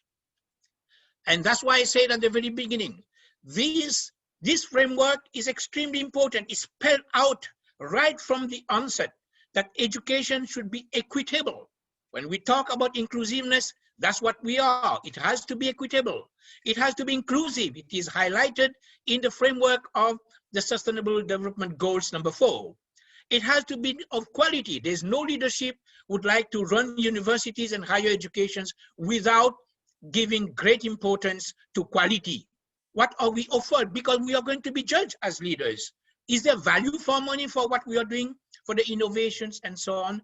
And we are confronted today with the whole notion of education for all. All that is inclusiveness. You cannot purposely or unpurposely get rid of some of the groups that Professor Ivan Svetlik have already highlighted. The groups, the so-called underrepresented groups, the vulnerable groups of society. You cannot, in a way, avoid having them in management, in leadership, to be inclusive. So the target of this SDGs 4 for higher education clearly say, by 2030, ensure equal access for all women and men to an affordable quality education in universities. Now, as I said earlier, I have a problem because somebody is moving my, okay. Yeah, as I've said earlier, inclusive academic leadership, it is an evolving process. It is a discourse in itself. It is not, as we would say, something which is static. There is an evolution. That's why when we talk about the implementation of cross-sectoral goals, that's where we're going. The definition of leadership, and you would find that when you read, when you look at the MOOC materials, it is so persuasive, it is so appealing, it is so seductive that everybody will say, oh, that's a great, great area of research. But the question is, what is happening actually in our institutions? This is an important issue to be raised. It's good to have great ideas, but action, as many of you have already been talking about. Inclusion in leadership, they must attend not only the decision and policy-making processes, but also the ends for which they strive. Here we talk about concerns about impartiality, about fairness. And there are different competencies also which are extremely essential. One thing which I noted to be extremely important is academic freedom. Academic freedom issues are of great importance and relevance for inclusive academic leadership to succeed. They will not succeed if we do not have academic freedom. And finally, in that slide, I am mentioning that we cannot go on with the more traditional management hierarchies. We need to think about collaborative, reciprocal, and horizontal relationship. We are used to have vertical relationship in the leadership structure. Now we are talking about collaborative, reciprocal, and horizontal leadership. Recently, the OECD clearly showed that inclusiveness has become a strategic question of a number of universities and higher education institutions. It is strategic, and it will have impact on, how I go back. I'm trying to go to my previous. Yeah, it will have impact on learning, on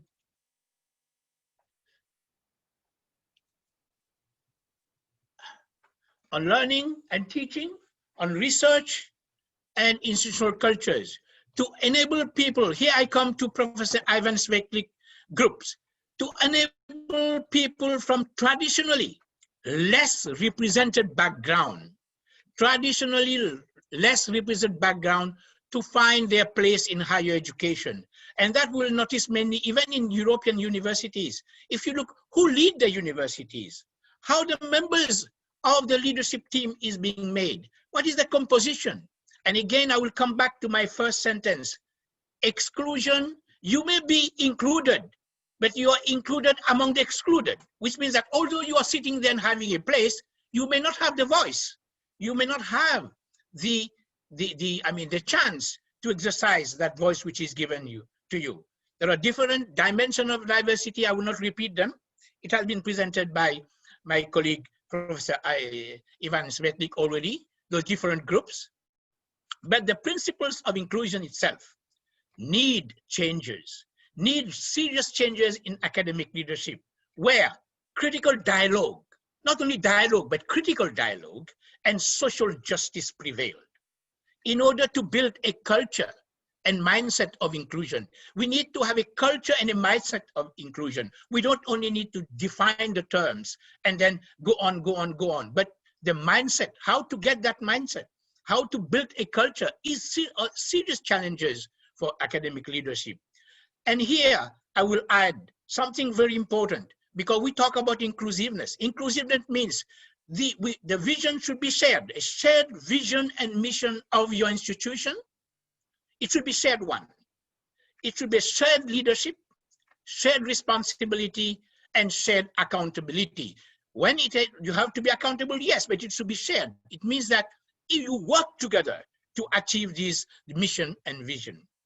Even behaviors have to be changed, because sometimes you may have such kind of behavior even when you're sitting in the leadership team, when you have only very few who talk.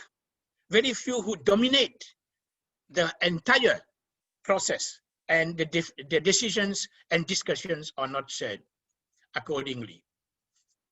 And the very recent report from the European University Associations highlighted some issues which are very important, already discussed and already been presented. There is a need for a continuing challenge within the field of higher education and with a focus on leadership, mainly the importance, the crucial importance of awareness raising. Awareness raising of the community of the universities, the entire community, about diversity and inclusion issues. That awareness raising process is extremely important. We have heard also about staff training, about dialogue, and to have a system which look at higher education not only in isolation. You need to have a holistic system that see that universities and higher education institutes are part and parcel of the society. The societal development per se call for inclusiveness. So what are the challenges for implementing? I underline the term implementing. We may have very good plan, very good laws, very good degrees. All these exist on paper, which I always use. I use a term for that. I call it NATO, which means no action, talk only. And that is happening very often, even in the academia. You have very nice words, very nice articles, very even piece of research, but the question is, are they being applied? Are they being implemented? So there's again and again a greater need for having a new visionary leadership, because higher education institutions are there today within the SDG to eliminate rigid disciplinary boundaries. Let me give you an example. How much do we work together in universities and higher education with the human science, with the social science faculty, the natural science faculty, the Department of Law? How much of this cross-disciplinary work takes place? If it does, or if it does not, then we have to look at, do we have the appropriate leadership in our universities which promote interdisciplinary work, which are inclusive even at the level of the academia? I'm not talking about people, but I'm talking about programs itself. And then we talk about people. Do we have in the academia this kind of leadership which is inclusive, which allow university leaders, university administrators, faculty members, department heads, students and teachers to sit together? Now I want just to have a little break and just to tell you what is happening in Sweden, in Swedish higher education. Only one thing with regard to inclusiveness. We cannot have in any decision making at the university, whether it is in a PhD disputation, whether in the board of the universities, it is not allowed to have a board or a committee of 3 examiners if there is not a single woman in that committee. It is by law. You need to have a woman in the committee to decide on any doctoral dissertation thesis. And if you look at the literature, if you look at the facts in Sweden, you will find that many of our leaders at the universities, the majority are women. Here we have something which is implemented, what I call implementation. Not only to talk nice about it, but to implement. We need to have a paradigm shift as well, because as we all know in the academia, there is always this great tendency of what I would say, I use the acronym POP, P-O-P, which means publish or perish. When you publish or perish, do you think about inclusiveness there? Because you have to survive. You survive as a scholar. When you survive as a scholar, this I would say, this pop discipline, this pop approach, it actually make you more and more individualistic, because if you don't publish or perish, and the same thing for the universities. Today, we are all confronted by the so-called ranking. Our leadership always will tell us we need to be world-class, world-class, world-class, and world-class. And what does that mean? Let's see how universities are being ranked. What are the criteria which is being used for ranking? How much of inclusiveness is there? Do we consider the problematics of inclusion when we say you are a good university, you are a world-class university? So this paradigm shift is very, very important. And of course, the same time, as we are going to talk about competence development, the skills and competencies are there because higher education policies are by nature diversified and conflicting.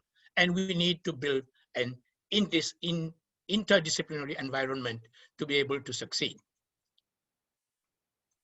I don't know. Now, the next slide. Yes.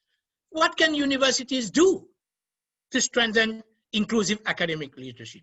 We need to have champions at our universities and higher education, champions that empower faculty, students, and staff in shaping, applying, and continuously improving inclusive leadership policies, strategies, and processes. Having these champions are very important. Strengthen the different stakeholders involved in running universities, and this is extremely important. Okay, there's somebody who's chatting with me saying he has to leave. It's Anthony. Okay, and then we need to have also to build the capacities for inclusive academic leadership and to support and promote the principles that are built in the field of inclusive academic leadership. This part is the important part that we have been talking about. I have looked around. As I said, I am not an expert in inclusive academic leadership as a scholar, but I've been using my own experience. So even when I select the materials for this presentation, I pick those things which are very dear to me, which also reflects what I have lived myself as a leader in universities and in the United Nations systems. According to me, and this quotation is extremely important, it means that there are certain skills and competencies that are built in here for inclusive leaders. I will go through very quickly. Inclusive leaders articulate authentic commitment to diversity, challenge the status quo, hold others accountable, and make diversity and inclusion a personal priority. Some of our colleagues have been saying that when we talk about leadership, or academic leadership, we do not forget our own experience. I think it was Professor Yasser who said that. Our experience counts a lot. Humility. If you look at yesterday's debate about the team building in some parts of the world, you heard one of the leaders said, in my team, humility is extremely important. In my new team for the new leadership of my country, of the state. That is extremely important. Also, inclusive leaders should accept that there are flaws in the system, should accept to be criticized, and so on. Should not be thinking that, oh, I know the best. Everything which I know is the truth. The truth cannot be debated. It is my truth, and if it is my truth as a leader, you just follow. That is not inclusiveness in leadership, whether it is the academia or outside the academia. And collaboration is very important in leadership. So all these skills we will find. And I have selected another slide from a book which is extremely interesting, is when we talk about inclusive academic leadership, one aspect really is being singled out: team, working in team building. You work with team and that implies that as an individual, as a member of the group, there are certain qualities you need to possess. Otherwise, the team will not function. Those qualities, if you are not committed in the first place, if you don't have a mission where the objectives are related to, the element of trust. I think we heard some of you mention trust. Trust is very important because with trust, you listen to others, you learn from others, and that's how you lead your team. But if you don't trust anybody, you just trust yourself, then there's no question of inclusive academic leadership. And the management of conflict.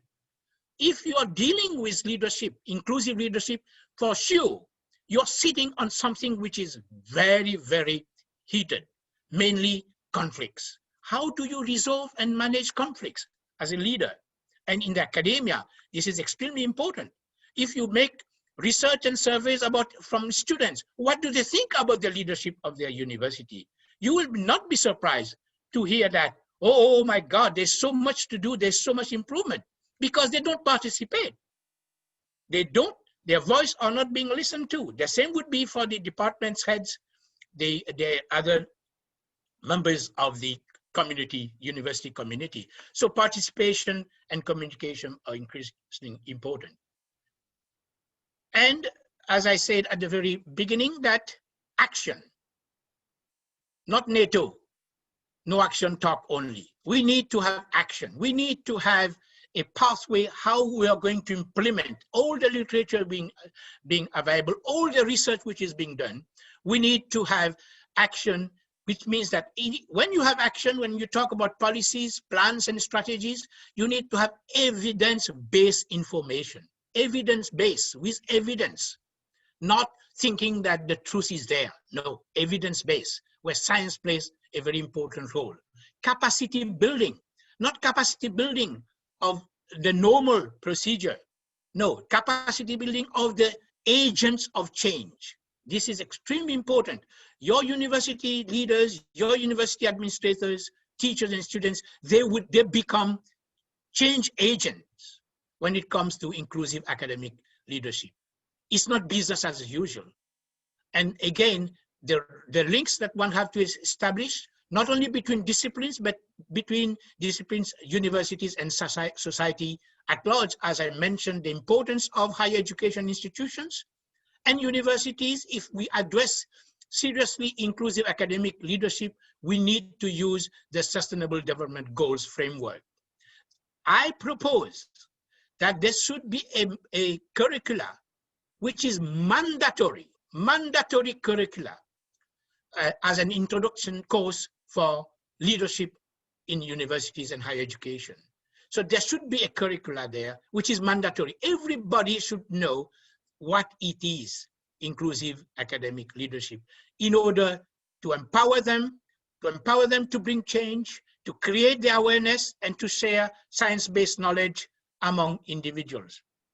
As my colleague earlier mentioned in one of your discussing group, they mentioned the importance of having tools and methods.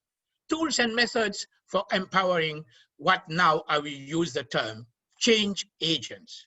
I will not use the static term, university leaders, administrators, students. It is so common. Use the term change agents. And that is the end of my presentation. I do apologize that maybe I have used more than my 20 minutes. And I have two questions, which is also appealing and reflecting to what had been said earlier. The two questions focus on the two important aspects of higher education and universities. Mainly, the first one is on research, how the importance of having joint and collaborative research and scholarship in the field of inclusive academic leadership. We don't know how it works. We need to know how it works. So that's why we need to have research in this field. And the second one, which is related, the needs for capacity building, education and training programs in the field of inclusive academic leadership, which the MOOC, the LEAD MOOC are already doing the work. But we need to go a little more further by working together, all these universities which are participating, and try to get a better knowledge base, evidence-based information of what is it, this inclusive academic leadership? How does it work? Is it the same like any other things? So is it something people will say new under the sun? No, we have to come up with this new knowledge, new information, new strategies, and create the mechanism, as one of my colleagues had mentioned earlier, to implement successfully, aggressively, the notion of inclusive academic leadership. Thank you.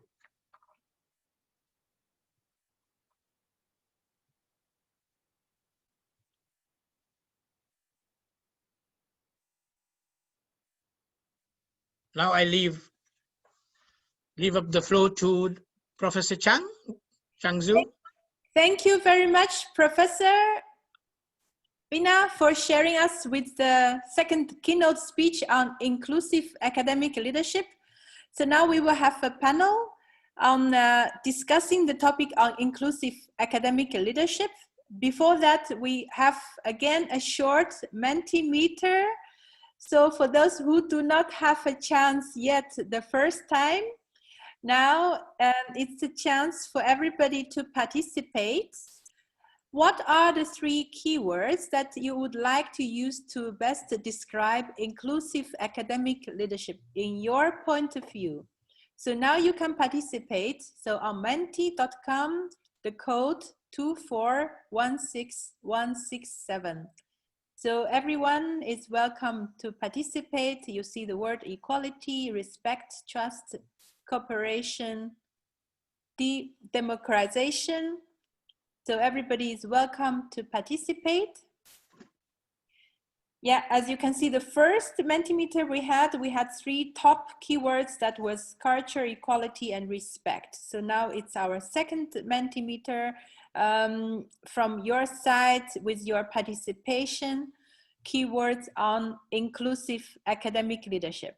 So now we have more words like diversity, together, trust, cooperation, academics, research, tolerance. So more participation from your side. And in the end, we can also find out what are the top words that used by all of you.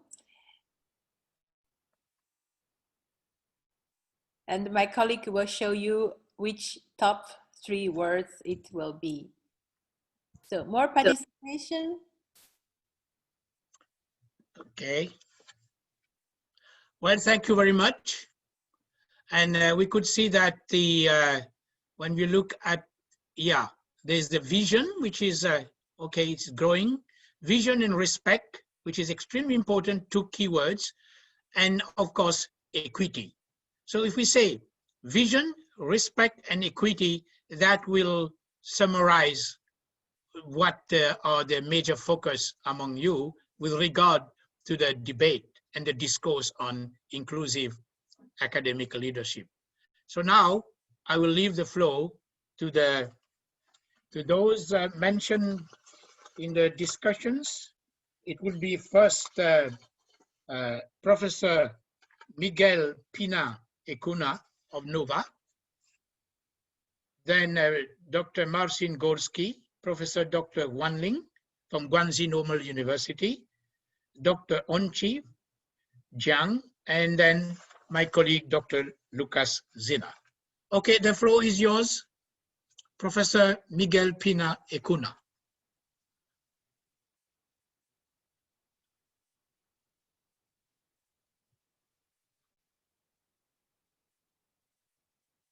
Yeah, Professor Miguel from NOVA. I don't see him.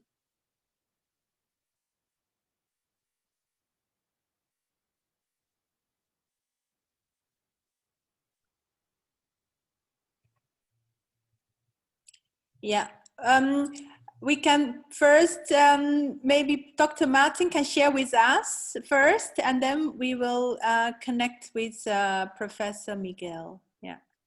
Okay. Yeah, Dr. Martin, yeah. Okay, thank you very much, Chang. Thank you very much, Professor.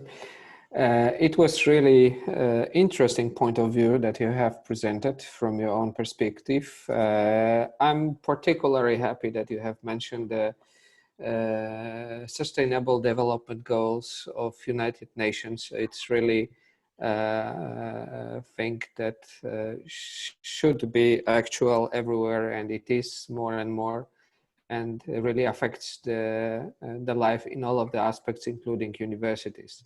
So I took a look on these 70 goals that you've mentioned, and 6 out of them just directly refers to inclusiveness on many fields, including the last most important was probably to this issue SDG 16, which is defined as to promote peaceful and inclusive societies for sustainable development, provide access to justice for all, and build effective, accountable, and inclusive institutions at all levels. So it cannot be more precisely and explicitly defined and corresponding with what we talk about it.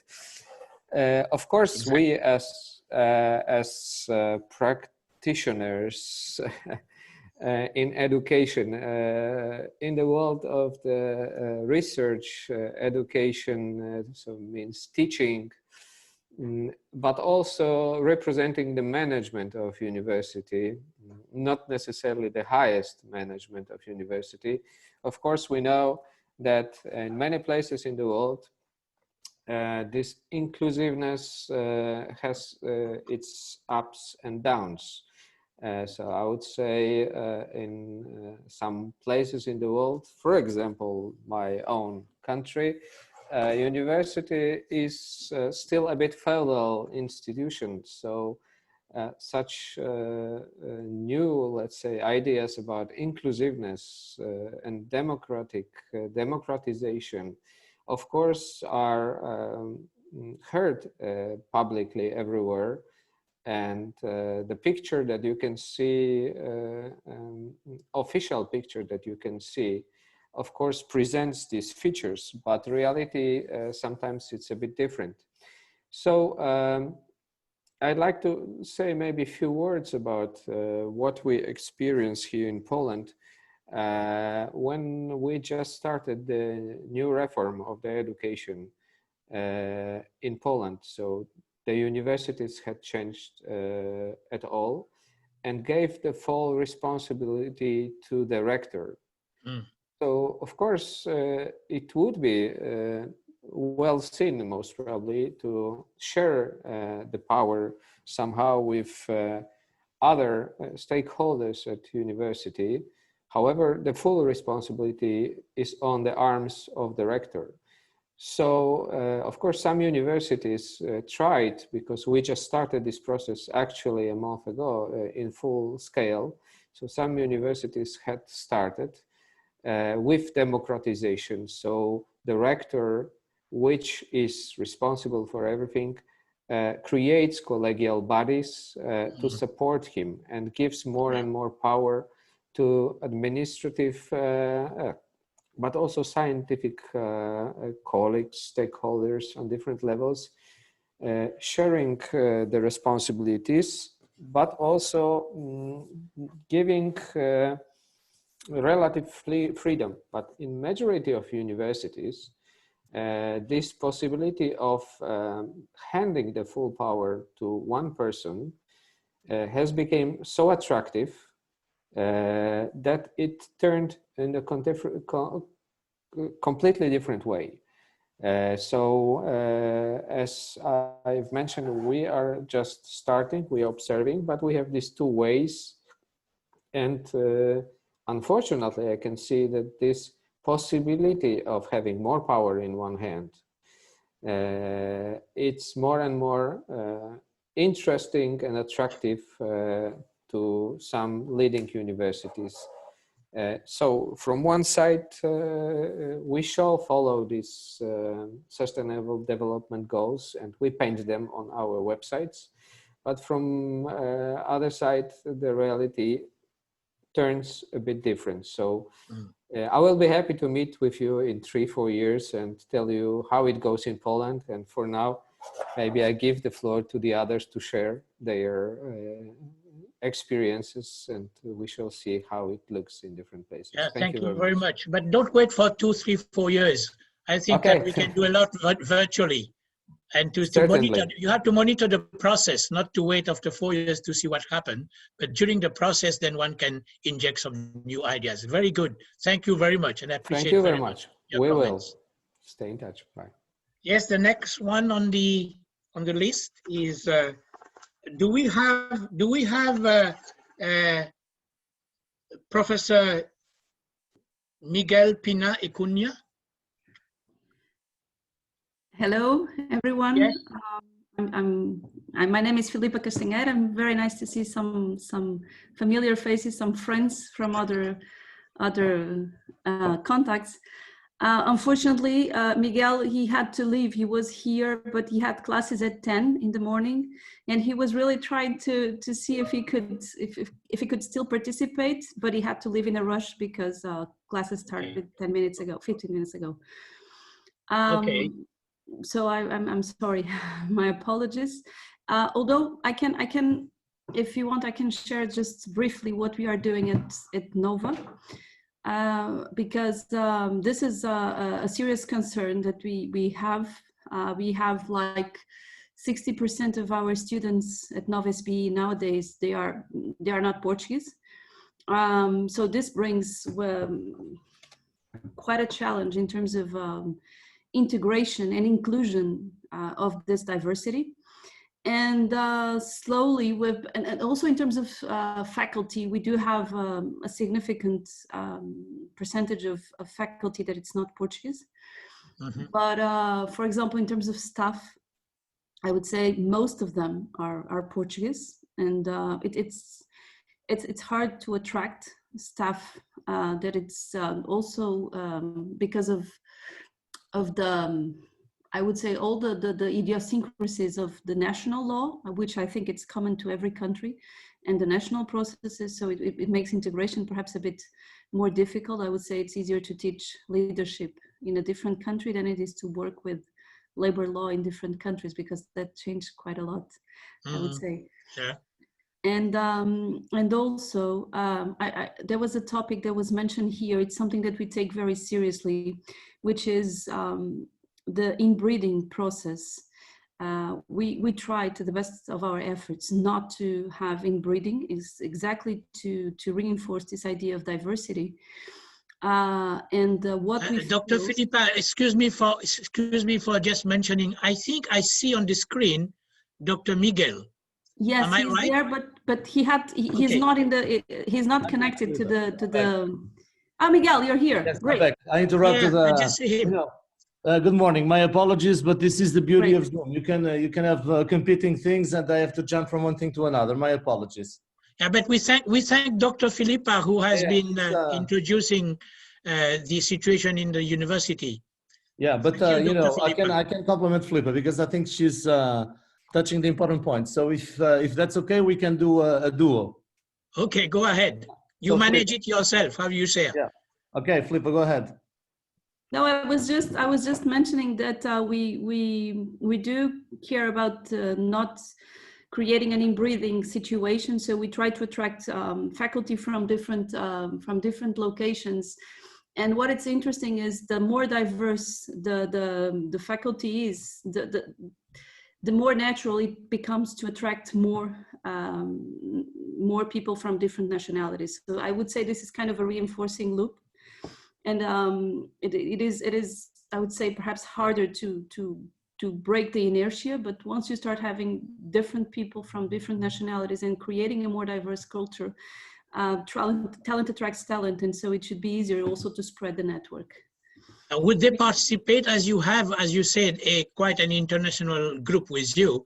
Does it also imply that in the policy decision making and so on, that this group will be included? Yes, Miguel, you've been part of this. Miguel was in the faculty council for so many years. Yeah. So the yes, the every activity now is meetings, decisions, etc. The official language of the school is English. Oh, great. Okay. Which means that anyone can participate. And I think that, as Filipa was mentioning, I think that possibly the most important thing we do in terms of increasing diversity actually is the no inbreeding policy, because that forces us to look for different people with different mindsets. Some of them can come from Portugal, but they come from other schools as well. And it puts a lot of pressure on the preservation of a single model. So in the exercise that was done in an hour ago, one of the elements that I put as a keyword for inclusion and diversity was methodological diversity and age diversity. And I think that, as Filipa was saying, we expect people to come from different backgrounds. I mean, in terms of their universities, their alma maters. We are now recruiting people not only from the junior job market, but also from more senior people, because we think this is important to increase diversity. So ageism is also a problem. And even methodologically, sometimes there are pressures for recruiting people with more or less homogeneous methodological approaches, and we try to deliberately, sometimes we try to balance that so that we don't have just people working on the more quantitative or qualitative side. So I think that these are all elements of diversity that we try to preserve. Yes, thank you very much, Professor. It's extremely interesting that you mentioned the methodological inclusiveness, because very often if you belong to the quantitative research group, and then those from the qualitative one would not always encourage you, and vice versa. So this is an increasing importance even in the academia to acknowledge that diversity and inclusion in terms of methodology is important. That is that I have not seen in the literature so far being discussed. So thank you very much for this important input to the discourse. Yes, the next person in our group is Dr. Huanling Ma from Guangxi Normal University. I can see you on the, go ahead, sir. Welcome. Hi, nice to meet you guys.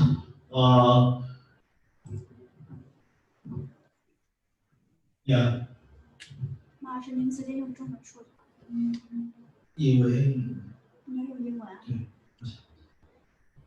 啊？对。Yeah. I will introduce Chinese approach to the construction of inclusive academic. Okay. Tô, Miguel, ainda bem que interrompeste. Yeah. My content includes two items. The first one is key between colleges and universities of China. And my second one is construction path of inclusive colleges and universities of China.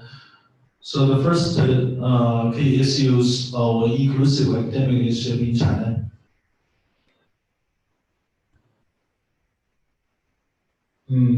The first one is powerful and generalized administration. It includes external factors and internal. The external factors includes college and university are regarded as institutions and subject to government administrative process. The internal factors is the policy secretary is in the position of the second one is the unitary subject of academic leadership. Academic leadership leaders have absolute authorities and influence and have strong and digital power over academic institutions. The third one is insufficient personalization. It's about three actual factors. The first factor is academic leadership. The second one is organizational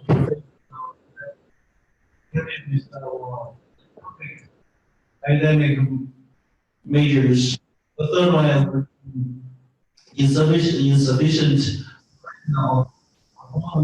privileges. The fourth is as scientific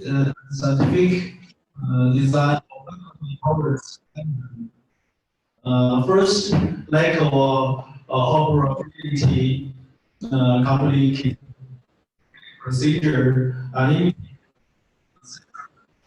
in time. The second is reliability. It's manifested that it has not been activated the corresponding level according to the complexity of the problem, which may result in waste a great deal of material resources.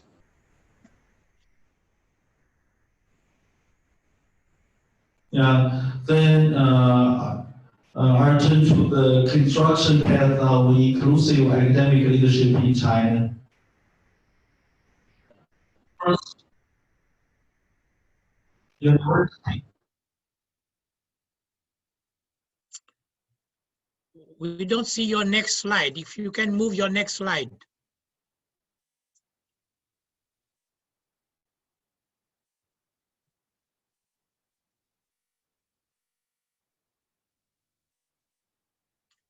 Yeah, we don't hear. And is the people, the technical support can help us?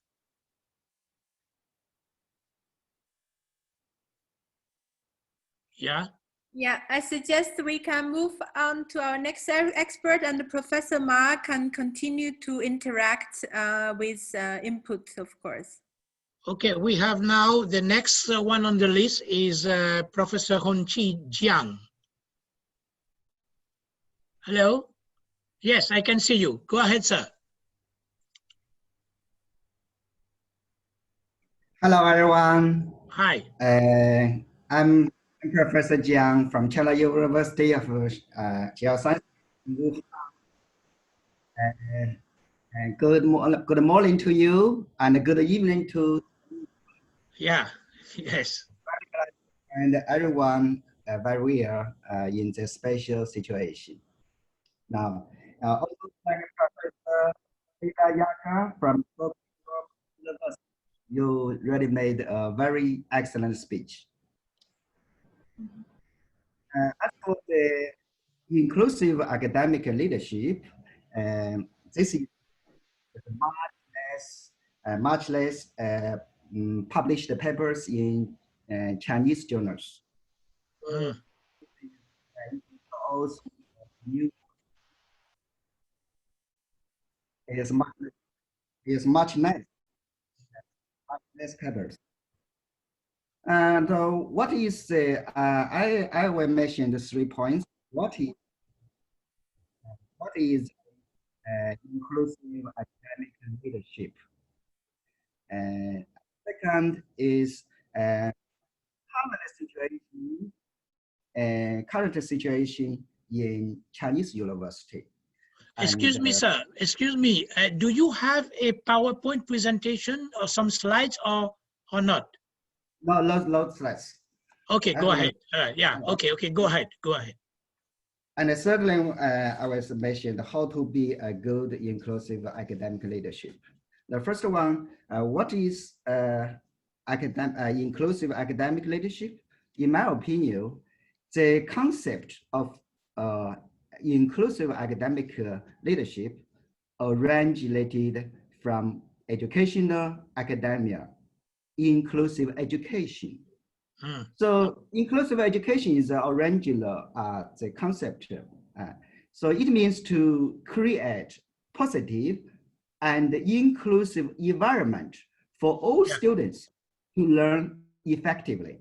So in United States, inclusive education is regarded as a way of educating special children.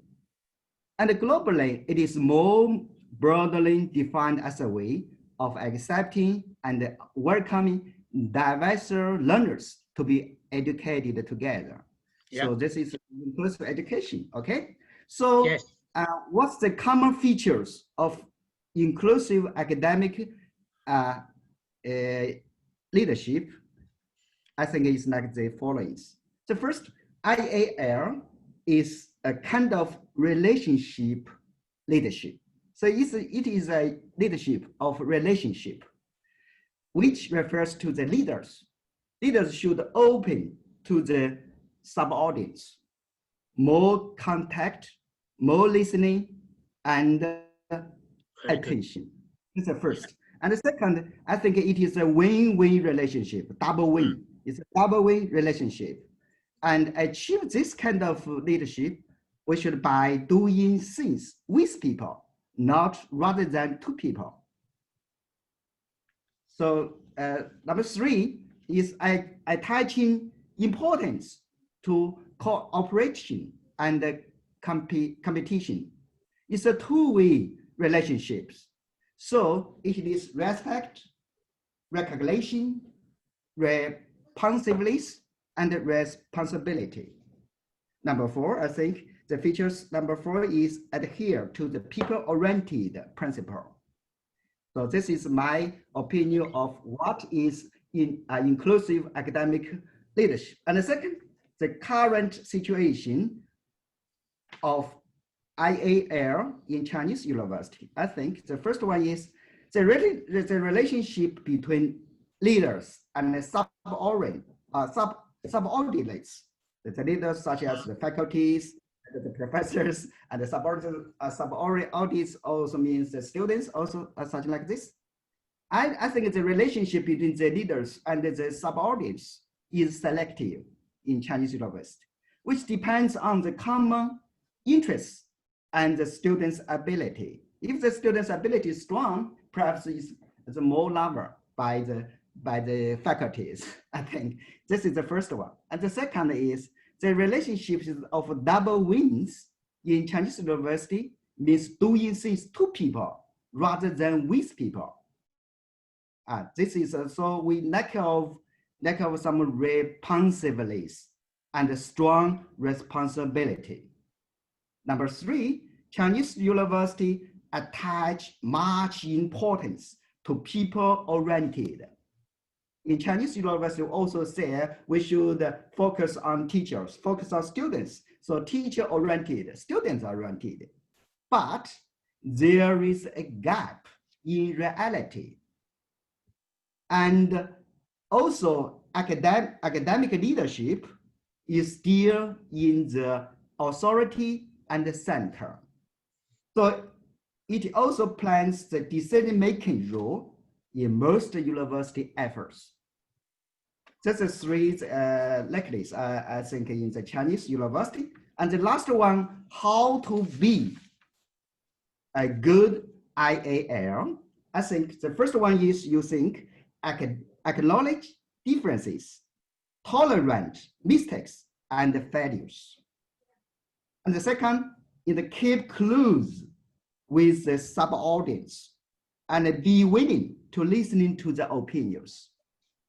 Number three is a focus on the needs of subordinates, the needs of the subordinates. Number four, I think it's the most important, is to create a good culture of IAL. Okay, this is my opinions about the IAL. Thank you very much for your attention. Thank you very much, Professor Jiang. It is very interesting, and I find a lot of my thoughts, which I have presented in my PowerPoint, in the way you address the issues of IAL. It's good to have that acronym in the mind now, because inclusive academic leadership is a big word. So now we have to say IAL. Thank you very much. Very interesting. Now we do have my dear friend from University of Vienna, Dr. Lukas Zinner, who has been associated with us for quite a number of years. We know quite well each other. Lukas, the floor is yours, my friend. Thank you very much. Thanks to the organizers, in particular, trying to make this happen. And as Melita already said, I'm also happy to see many familiar faces. I would like to take the opportunity to say some words about my perspective on inclusive leadership. But let me start with diversity, because our colleagues from Nova mentioned what they achieved.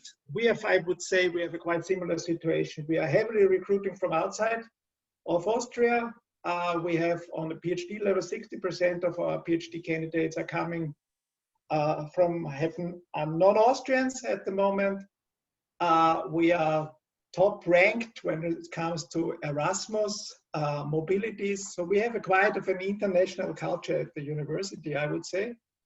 So we are doing quite well when it comes to sort of say diversity. I would say honestly I would be less positive when it comes to inclusiveness. Why do I say this? Is that it's easy to give an example, to count the number of Erasmus students we are hosting every year. Yeah. But what we are experiencing, in fact, that they stay in their own silos, in their own communities, they are in very little interaction. So one of the things is that, of course, you can count your numbers. You are very proud of your international community. So you have some kind of diversity to observe from the outside. But just mixing people with different backgrounds does not bring any inclusiveness in your institution, nor does it have to be a positive effect. So the point of inclusive leadership for me is really, it starts on the top, and it has to do with a strong commitment from the leadership, not only on Sunday speeches, but really show that it's an authentic commitment to diversity. As you mentioned already in your keynote, it's about challenging the status quo and to set it as a personal priority. Inclusiveness has to do with accepting different opinions. It's accepting to negotiate between different hierarchies. It's even accepting that knowledge is around in many different areas, be it in the administration or be it in academia. But an open-mindedness is, for me, is crucial. And so the University of Vienna, I would say, is working hard to become a more departmental university than what we have in Austria, the Lehrstuhl Universität. So where the individual professors are with their little kingdoms governing their local environment. So we are moving towards this, and this would help us maybe to be more inclusive. We are also really trying hard to get people from many different backgrounds, many different experiences to our university. And I think this mixture will help, but I think it needs an extra effort to really create this kind of idea of being inclusive and not too exclusive by having these ideas of competition, stuff like this around. So I think it needs a lot of effort. We are on the way. I'm not completely sure if it's sufficiently highly prioritized. It's an important issue, but I think we are on the way to do it. And it must be supported on the different levels, I would say. So for me, I can give you my example in my team. I'm heading a team now in the administration of 35 people, and we have 12 different nationalities in there. So I do my best.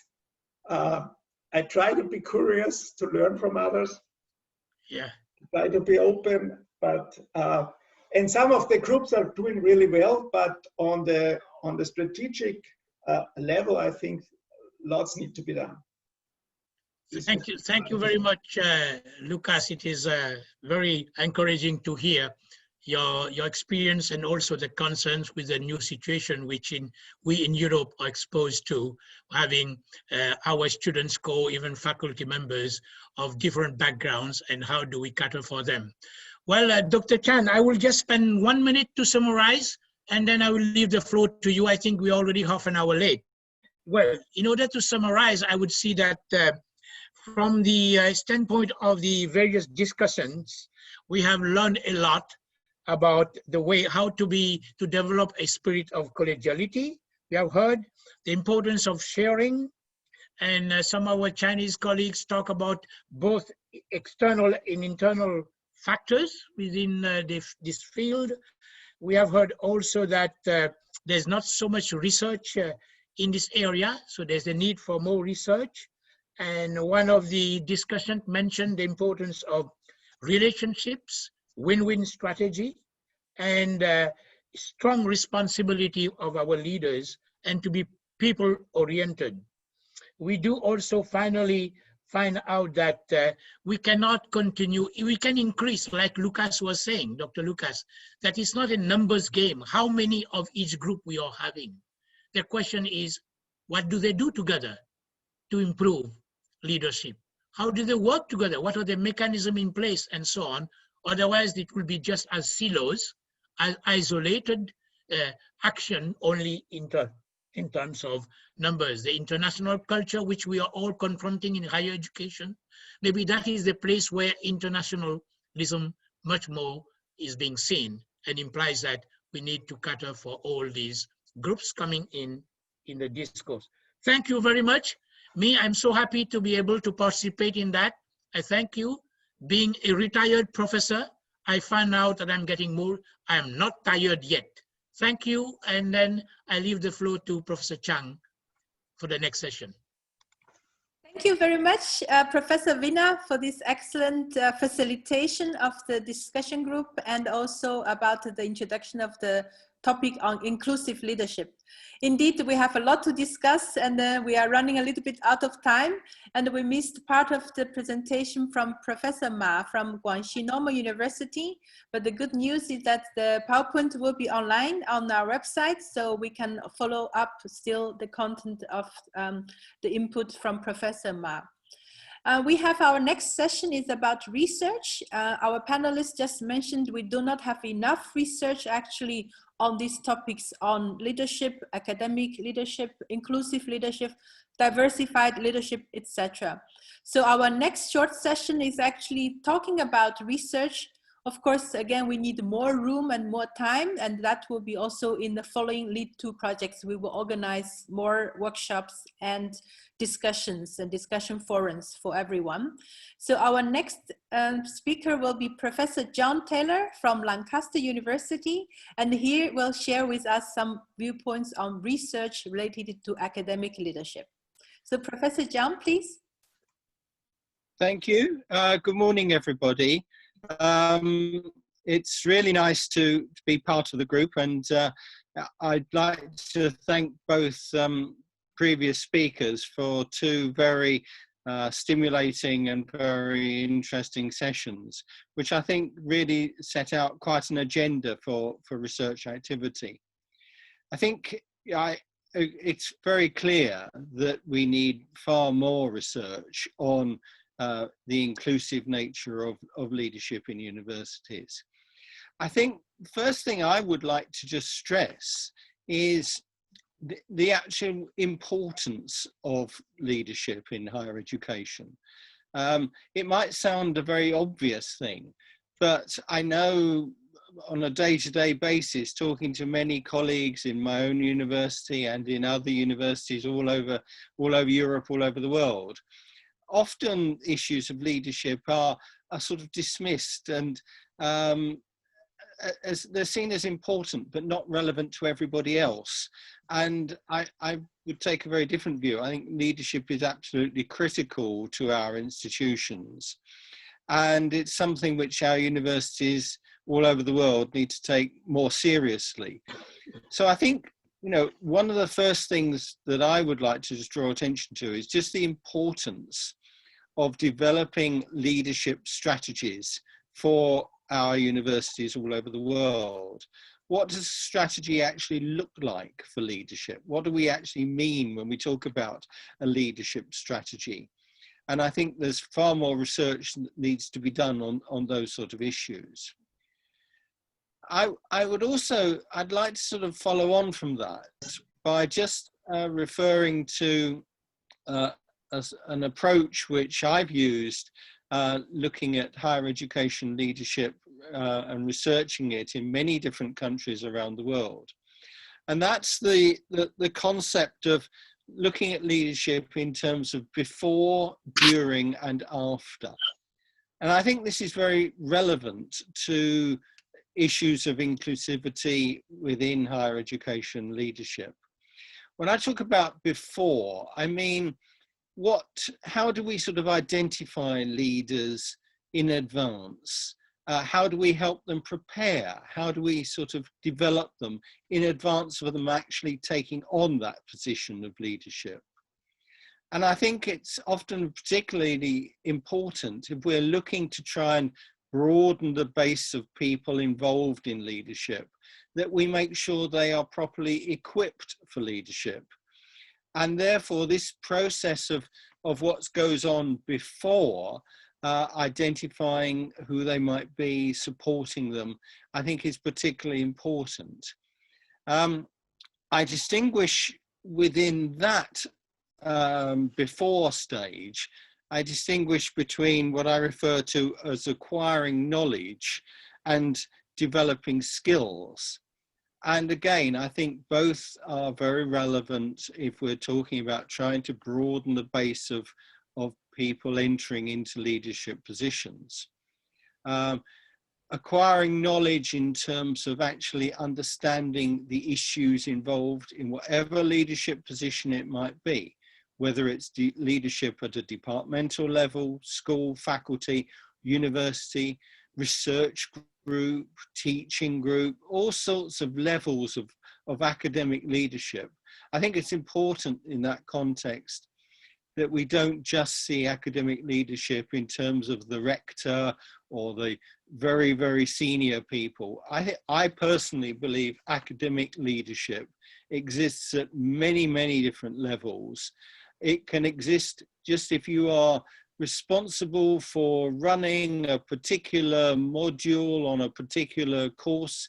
You may be interacting with a number of colleagues, in which case you may be acting in a leadership position. So actually developing the knowledge to be able to undertake those issues, the context, the background is very important. And it's essential that those opportunities are offered to the widest possible number of people from different backgrounds, gender, disability, ethnicity, and so on. The other side of it is this developing skills. And actually a number of speakers have talked about this already this morning, but the developing skills in terms of how to manage activities, leadership skills in terms of team building, working with colleagues, working in that sort of different way. And some of these can be acquired, need to be acquired before actually assuming a leadership position. We sometimes talk about the difference between hitting the, in other words, being fully equipped to take on the leadership, really, as this from the sort of learning on the job side of things. And it's a clear balance to be struck there. So first thing I'm sort of stressing is the need to research this initial stage, this before actually taking up the leadership position, and how that impacts upon different groups within our universities, different ethnicities, different gender, different backgrounds. Then there's the on-the-job side of things. There's the when leaders are actually in post, and understanding how different diversity can impact upon that. There are clear issues, for example, about family position. If you're an actual leader, how do things work? How is your life structured if you have family responsibilities? There are different cultural issues to be kept in mind, and how that actually impacts upon different constituencies within our universities. So I think there's research to be done there. Then I think there's also issues about how we monitor leadership across different groups. And that's both at an institutional, university level, but also at a personal level.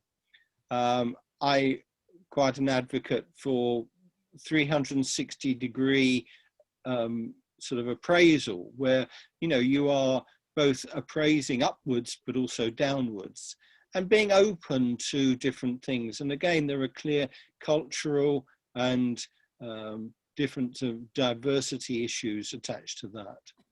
And then the final stage is what happens after people have maybe finished a period of leadership. And again, very clear issues about diversity and inclusivity here. You know, when somebody finishes an appointment in some way, what happens? Do they re-enter into a more traditional academic role, in which case they may need help, they may need support, they may need some guidance? Do they continue to be involved in some way?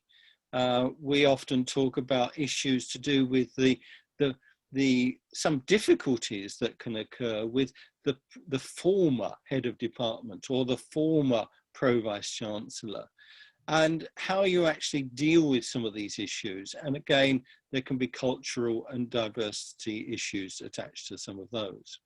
So I just think that's an interesting approach that can be pursued in research activity.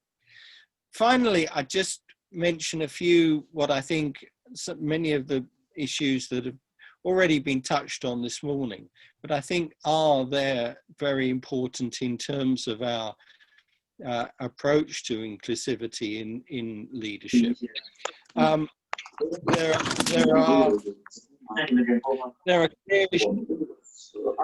are clear issues about appointing procedures. How do we actually appoint? How do we actually appoint our leaders? Who appoints them? How are they appointed? And for what periods of appointment? And here we start. There are some important issues that might arise. Issues about are leaders elected? In which case, how does election as a procedure, how does that link with ideas of inclusivity and diversity? Will we get a more inclusive and more diverse leadership if we look at voting and election procedures for leadership positions? Or actually, do we have to be more proactive and appointing people in order to secure that? I think there's no clear answer, but I think more research is needed.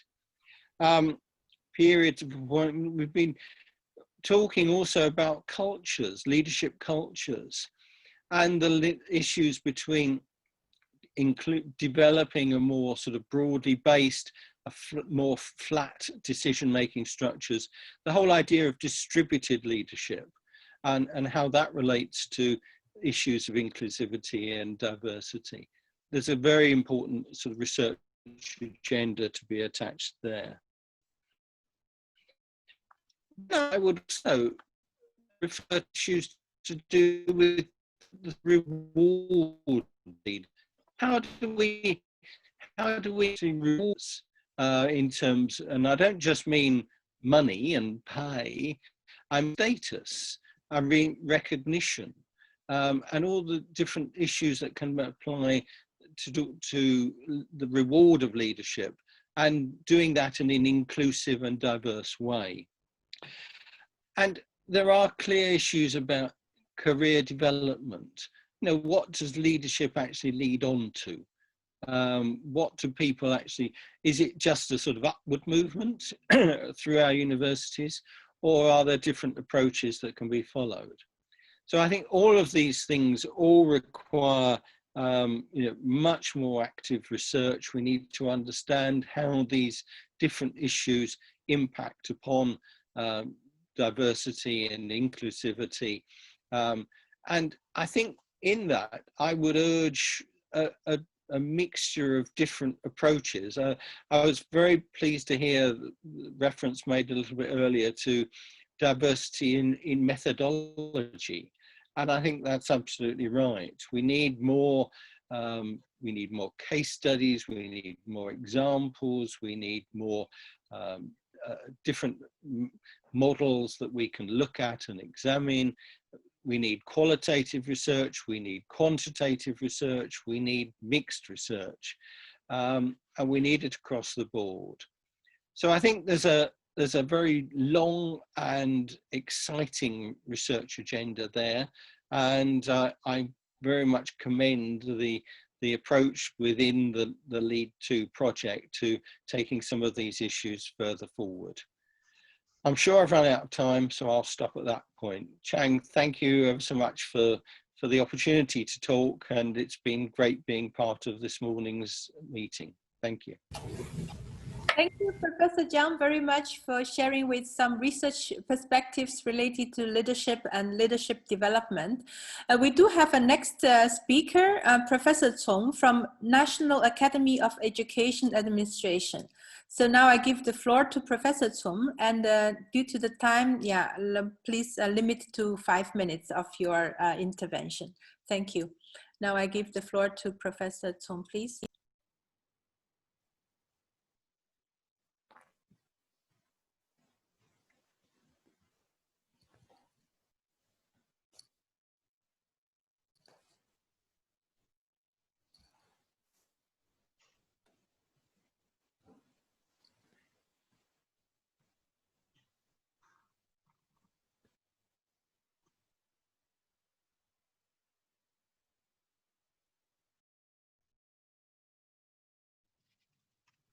Professor Cong, is your sound open?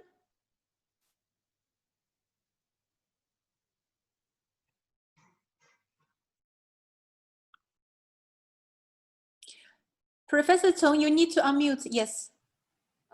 刚才是朱老师给我静音的，我给忘了。现在能听见了吗，朱老师？可以。哦，好，谢谢。现在应该是 good noon and good night， 都已经很晚了。So it is my first time in a seminar like this. We've talked about diversified and inclusive leadership. It's very much needed in our current circumstances, and I have been hugely inspired. And my speech comes not so much from research as from my personal experience and observations. So my view is that as university leaders, we need to sincerely reflect upon ourselves, which is an essential approach in Chinese philosophy. We need to focus on the development of self-values and become a person of noble character. You might be laughing because this is really cliche. It's as old as dates back as much as 2,000 years. According to Socrates, you need to know thyself. And the founder of Confucianism, Confucius, says, a gentleman makes demands on himself, and a small man makes demands upon others. And Mencius, who carried forward the thoughts of Confucius, also made a point, and that is, the way of learning is nothing other than seeking the lost mind. And there is no greater delight than honestly reflecting upon oneself. So why this seemingly cliche topic? I believe this is extremely important under the current exchanges and interactions among diverse cultures. People from different cultural, ethnic, and backgrounds and people of different genders need to have greater communication and exchanges. But as the world becomes more open and as life becomes easier with different technologies, we get a feeling that people are becoming more lonely, and it's difficult to have such communication. It is against this backdrop that I have come to the conclusion that we should look inwards. Because as responsible university leaders faced with the challenging circumstances, we need more than ever to think about the important questions for the development of universities. For instance, what should be the missions for the universities, and what type of campus culture do we need? What are the principles guiding people-to-people exchanges? And this is true for people of all nationalities. Is there a common thread, a common principle? And also, what kind of role should be played by the university leaders? To answer these questions, I believe it's important to come back to the issue of the self-development of university leaders, because the self-development and improvement of university leaders can serve as examples and a source of guidance. In the words of Confucius, the virtue of the gentleman is like wind, and the virtue of the small man is like grass. Let the wind blow over the grass, and it is sure to bend. If that's too foreign for you, I can also quote American scholar Edgar Schein, saying that culture and leadership are two sides of the same coin. In other words, the behaviors, manners, beliefs, ideals, and values of the university leaders are both elements of leadership, but also an important part of university cultures.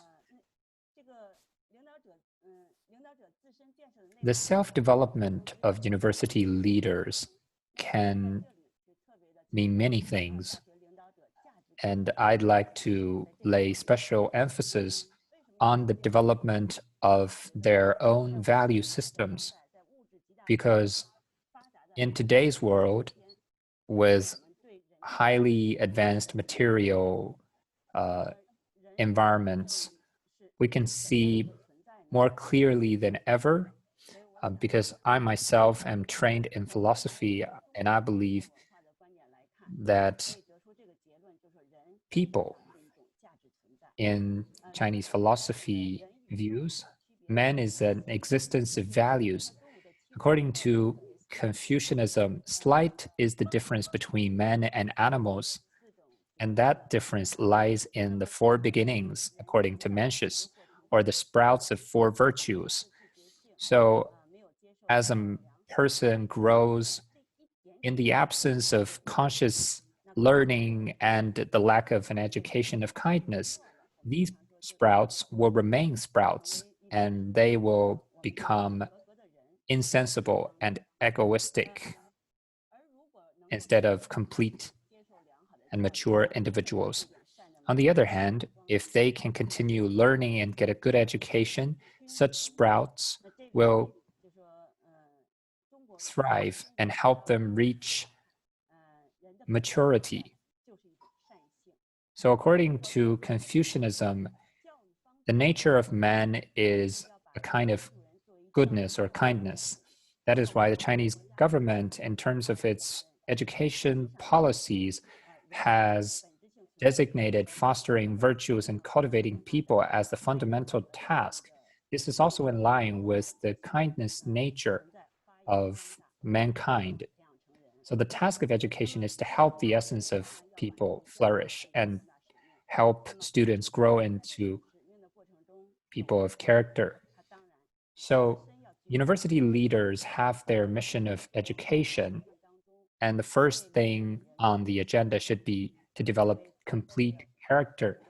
In the Chinese cultural context, those with the ideal characters are called gentlemen. Mr. Mu Zhongjian, also one of my mentors, came up with the 6 must-haves for people of noble character, or for gentlemen. They need to have benevolence and righteousness, self-restraint, integrity, inclusiveness, honesty, and responsibility. I will not go into details on these 6 qualities, but you could see its link with inclusive leadership. Undoubtedly, the world over, if there are many people of noble character taking up leadership roles, the governance level and the performance of universities would be dramatically improved. I'd also like to quote the moral leadership theory by Sergio Vani, and he put forward a very important concept, which is the heart of leadership. And there's also the head and hand of leadership, the hand referring to the behaviors, the head referring to the mindset, worldview, and outlook on life. And the heart, according to him, is the most important and the first and foremost in effective leadership. And NAEA, where I'm with, has long been committed to fostering leadership for educators, and we have always attached great importance to working on people's mindsets, because mindsets lead to actions, but such efforts are not always effective. And the reason is because we're not always changing people's hearts. Back in the Ming Dynasty, which is about 5 centuries ago, a philosopher called Wang Yangming, who is still influential today, put forward the theory that the heart is itself principle. It refers to values, how broad your mind is. So from the heart comes the principles. So at NAEA, we are prioritizing the education and the work on mindsets, beliefs, so that we can develop the innate values and capabilities of the leaders. In conclusion, I believe as university leaders, it is very helpful to start building the value system of oneself, sincerely examine oneself, work on the heart, and foster a noble character so that they can minimize ineffective administration, so that they can naturally win the support and cooperation of all, which would also dramatically improve the level of governance of universities. Thank you, Professor Zhu. Thank you very much, Professor Cong from NAEA, to share with us on this topic and the ideas on the value for academic leaders. And so now we are entering to our last session. We have had already a long journey. Although we always feel our time is too limited, we want more to discuss. And that's also the reason we will continue with our project activities, events, workshops, and conferences. And now I will give the floor to Professor Ye Beibei from Guangxi Normal University, and she is the Vice Dean of Faculty of Education and also the co-organizer of this webinar. Professor Ye.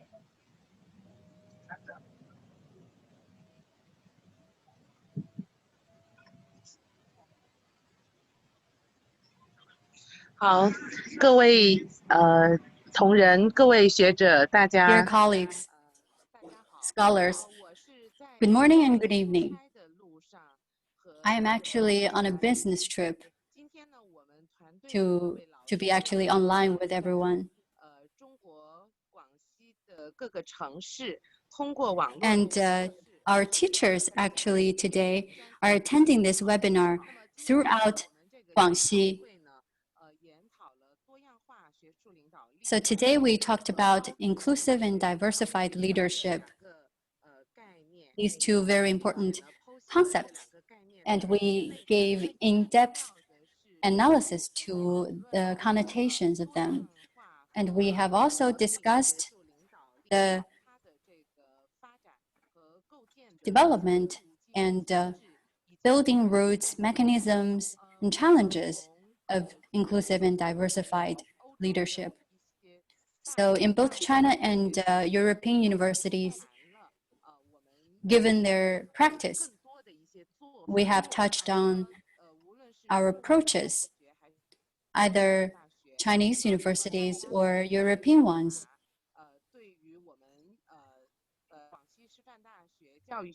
These approaches are of great importance and are very constructive for us, Guangxi Normal University.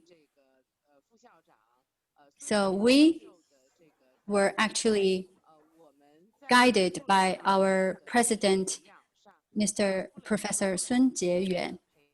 And we have proposed the coexistence concept of talent cultivation, which includes both inclusion and diversity, because it's a way of thinking for relationships. It's not only identify oneself, but also those around you who might have different values and ways of thinking, who might come from a different culture background.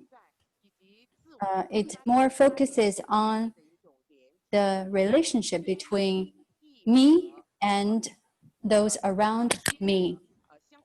And in accepting and integration, we have formed a symbiosis where everyone can thrive. So under this big framework, the academic leadership will be further enhanced on both inclusive and diversified fronts. And this is also our way of exploration and innovation. So under the leadership of Professor Sun, we have made several explorations into the tapping of talents and also those leaders to be. Right now, we have 131 teaching staff, and there are around more than 30 of them are doctors who have graduated from universities across China and the world. And this is definitely inclusion. And with different academic leaders with different styles, we can also see some commonalities.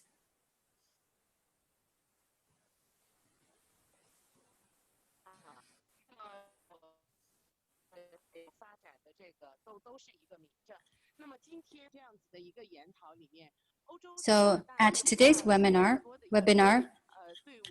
we have listened to the insights of our European counterparts, which we found quite inspiring and constructive. So many of the approaches mentioned today are of great significance to us at Guangxi Normal University. We really look forward to the ending of the pandemic and look forward to seeing everyone in the beautiful city of Guangxi, Guilin, Guangxi. Thank you. Bye-bye. Thank you very much, Professor Ye, and then to share with us your views and ideas, even you are on the fast speed train. So our last conclusion remarks will be by Professor Yang Cornelis from VUB. Yes, Professor Yang. Hello, everybody. It was nice seeing all these well-known faces of friends and colleagues, and it was nice to get acquainted with the visions of the new people for me. I think that a webinar like this one has an extreme importance. First of all, as I know, the members of LEAD and LEAD2, they're all very open-minded people, right? And most of them have exerted in some way a leadership function within and outside the university and at different levels within the university. So I think we all recognized in the lectures and the discussion on inclusive, diversified leadership, things that we have applied ourselves, but implicitly. The nice thing about a webinar like this is that now they are put explicitly on the table of discussion. And I think this is a condition actually to create the needed awareness of these issues and also the recognition in larger circles. I see, let me first enlarge the debate a little bit. Although the content is very rich, we heard different viewpoints and I learned a lot. But let me still enlarge actually the discussion to other domains. And I would like to enlarge them at the level of the processes and the methodology. There are two fields where I have been occasionally involved and where I see similarities in the needed processes and methodologies. It's one, a reflection on what is called the circle of dialogue of wisdom. The word wisdom has been used several times today, and I think it's really important because it comes on top of a scientific behavior. Sapientia et scientia. So, circle of dialogue of wisdom is actually a process. It's a circular process in which actually you have different stages that you have to respect in a dialogue to come towards a solution, okay? And leadership is, after all, about decision making at the end. So I'm not going into detail, but there is literature on this circle, but it starts by an intake, and then the rules of the dialogues are put forward.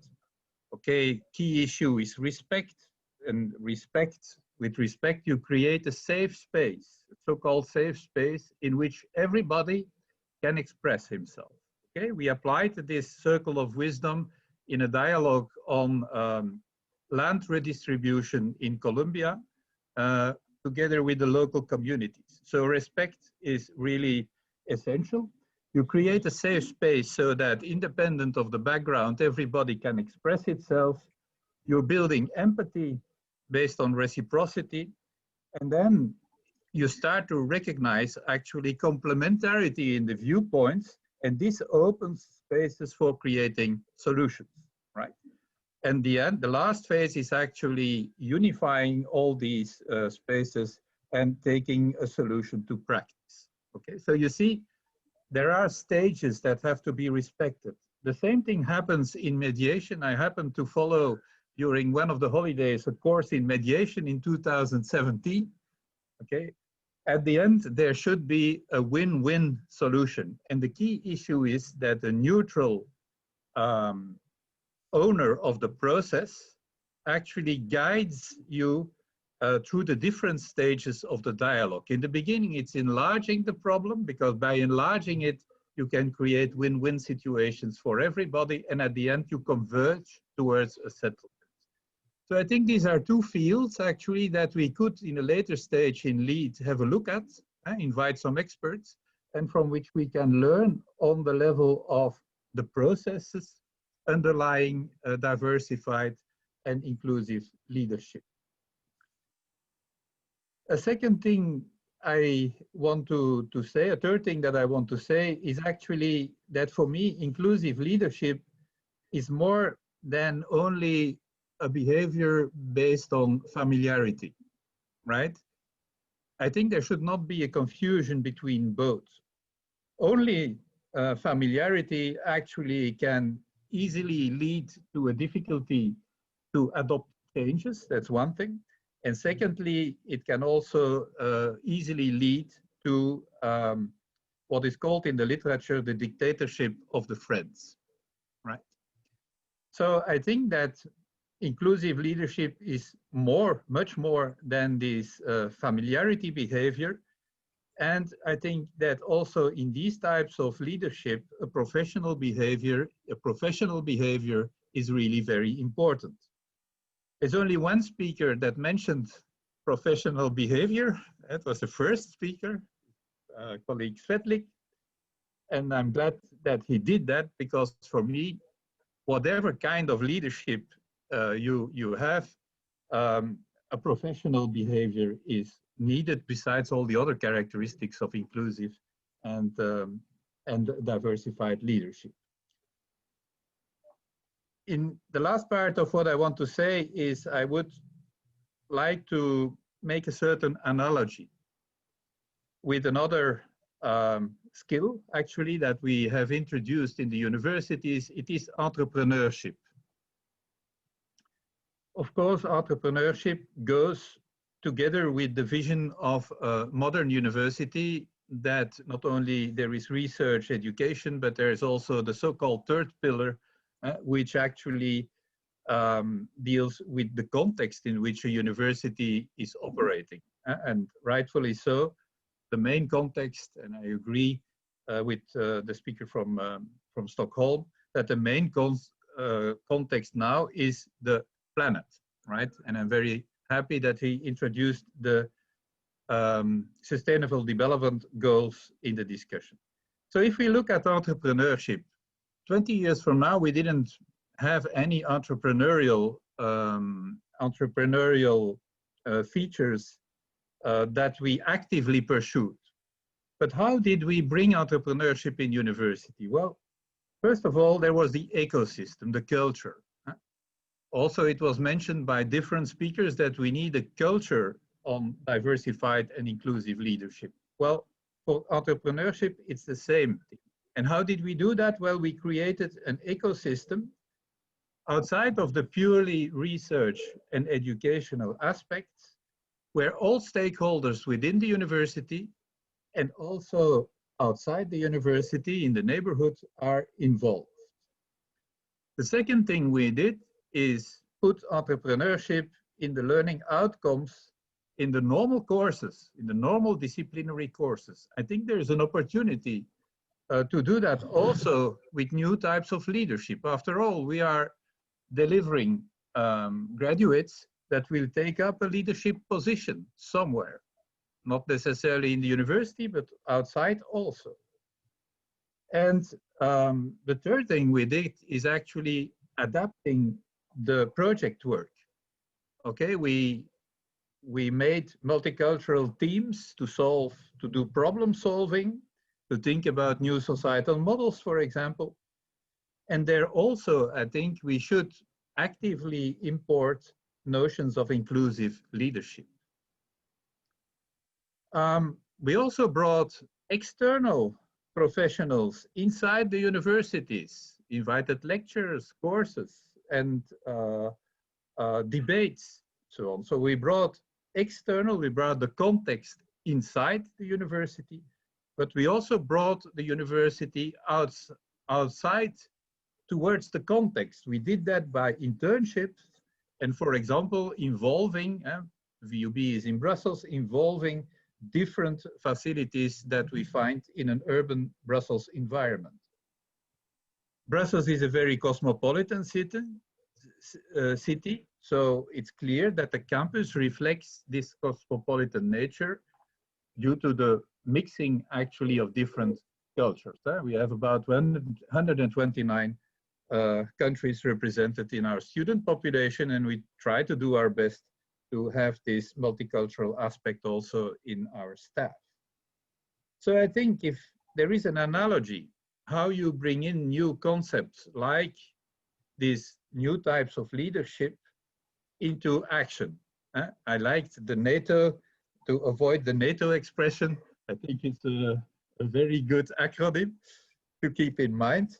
Well, we could do it in a similar way by actually incorporating these new types of leaderships in all aspects of our university life. And I gave you some clues how we did it with entrepreneurship. So after having enlarged the methodological scope a little bit with my own opinions and having sketched an analogy, I would like to go very fast about a few reflections which are more punctual. First of all, we discussed it in LEAD beforehand. I think leadership should be looked at in conjunction with governance structures. That's one thing. I think that Professor Chinapa mentioned it, horizontal leadership, okay, as complementary to the classical vertical leadership. Well, horizontal leadership, I agree on that, but it needs the right governance structure to implement it. I also had a very nice expression was that inclusion means not only to be there, but having a voice. Okay, and if you have a voice, you can at least think about shared leadership And that is, as Professor Shinapa said, as a consequence, there is also shared accountability and a responsibility to take part in decisions. Very true, in my opinion, is also that inclusive leadership goes on pair with transdisciplinarity. And transdisciplinarity is, of course, something that should be supported by the university governance structure. We still have in many universities, in my opinion, the old-fashioned faculty structures, which emanated from the time that actually education was monodisciplinary, right?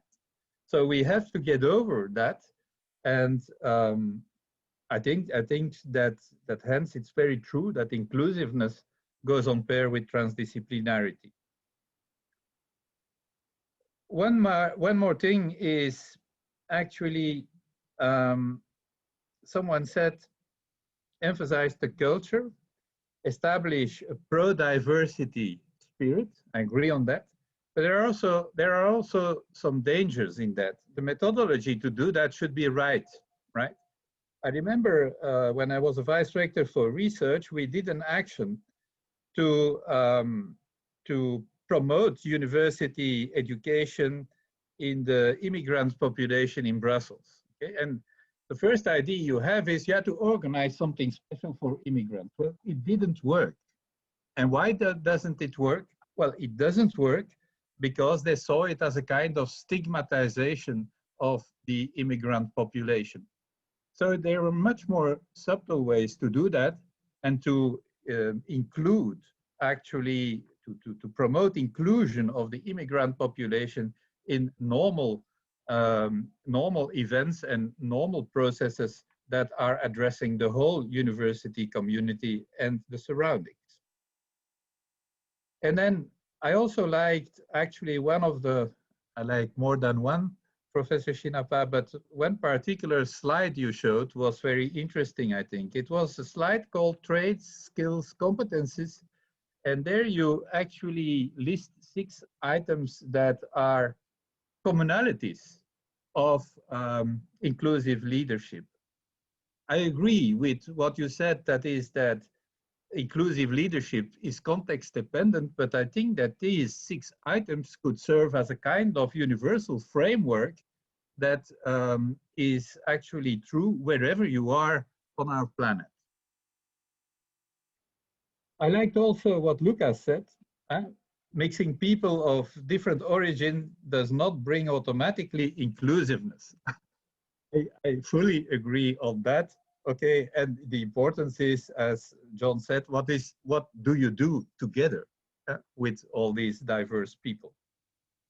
And then finally, John Taylor, I think your intervention was very, very useful for reflection, for further reflection. In fact, I would call it as follows. You introduced the life cycle of a leader, right? There is how do you identify a leader up to when the leadership term is finished, for example, in a system of elective leaders.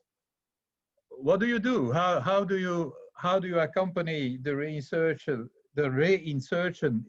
reinsertion in normal academic, or how do you accompany actually the outplacement of these leaders in other responsible positions? To end with, I would like to cite Professor Wang. She brought Deng Xiaoping into play. I think Deng Xiaoping is, in my opinion, one of the leaders with a lot of wisdom. And she mentioned that he said, yeah, okay, leadership is a large part of leadership is personal charisma, the personal touch. And I think that is very true. You can have a very good governance structure, okay, but if the leadership is not what it should be, you can have a completely other university than with a real leadership. And VUB, we have seen that in VUB. I have been active in central responsibilities under 3 rectors. There's one that has actually favored academic behavior. So he reinstalled really the academic nature of a university. And he also laid the foundations for actually the third pillar, where we go to community services, where we go to tech transfer, knowledge transfer, involvement in more global policy making, and participation in the sustainable development goals. The second director was actually a very good manager. So he revised the whole internal management of the university.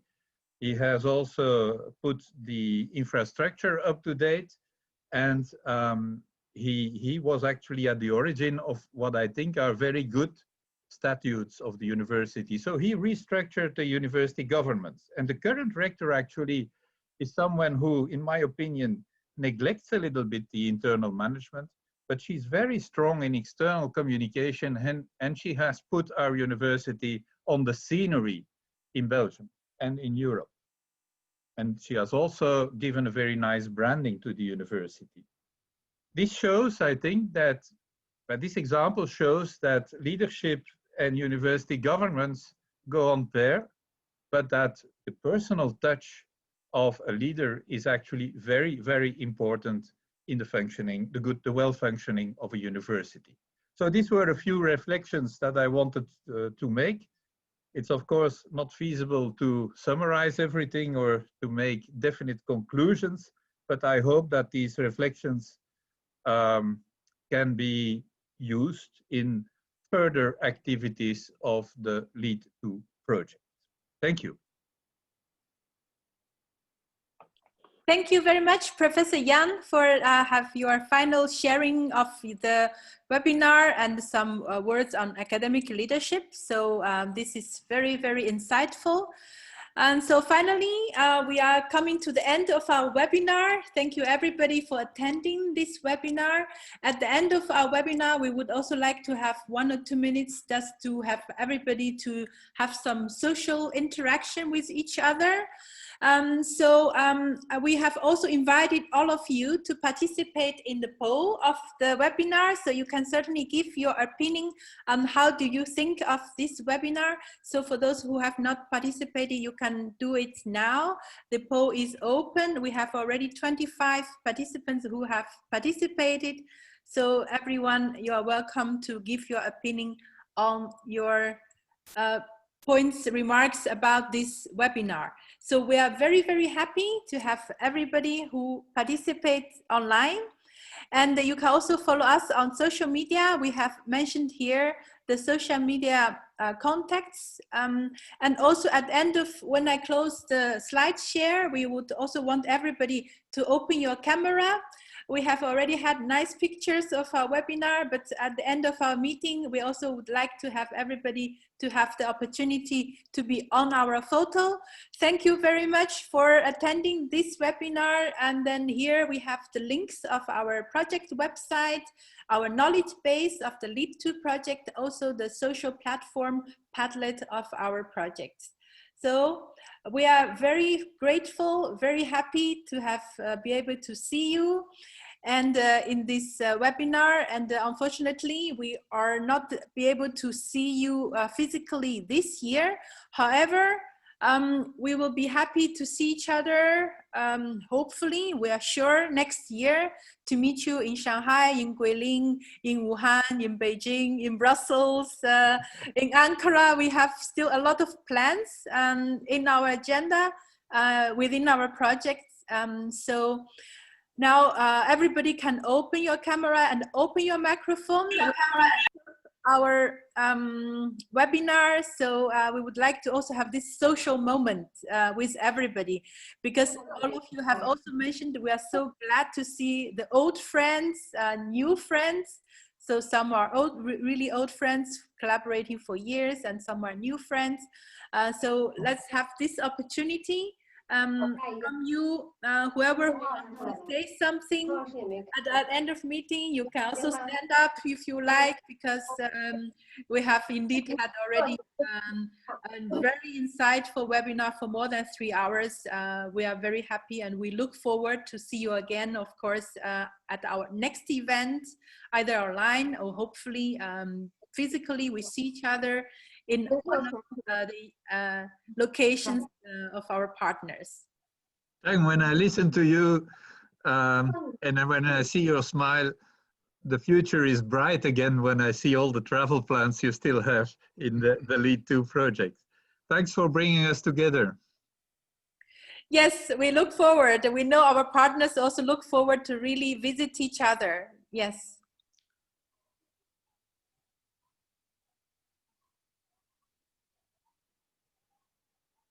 I see Mei Jing is there too. Yeah. Hello. Yes. Hi.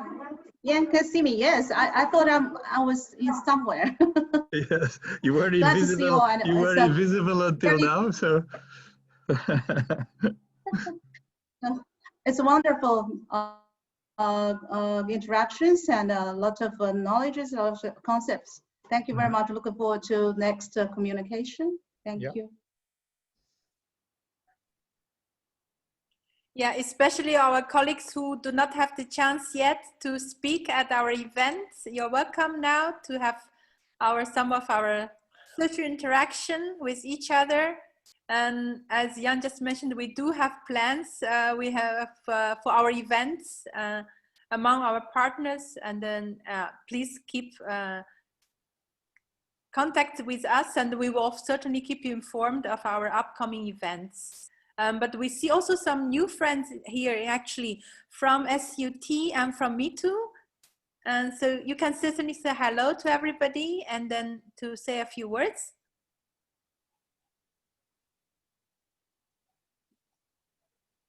I see a waving hand. Yeah, okay.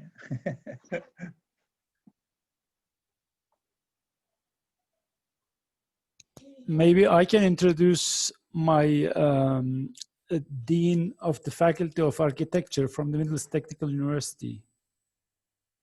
Yeah. Yes. This is your first meeting in LEAD, right, Neriman Hocam? Yes, yes, indeed. Yes, yes. Thank you very much. Thank you all, to all participants. It was really,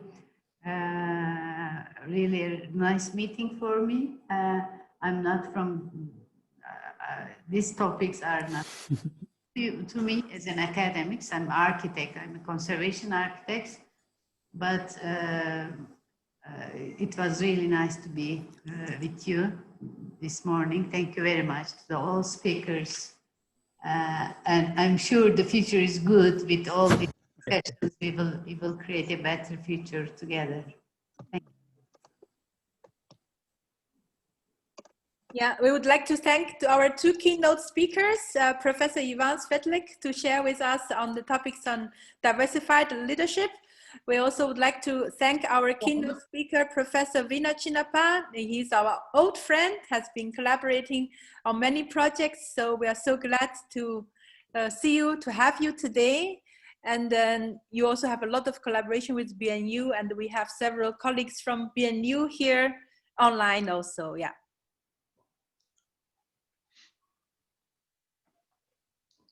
Maybe I would like to say also that it was very nice to be with you, very useful for me as well. And the main message I would take, although I was introductory speaker, is that although there is still to be much more aware of importance of diversity, the crucial step is to make diversified universities more inclusive.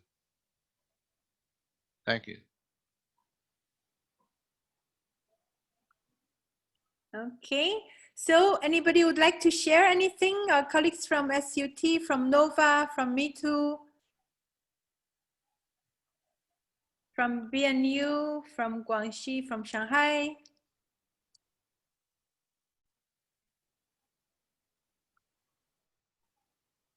Yeah.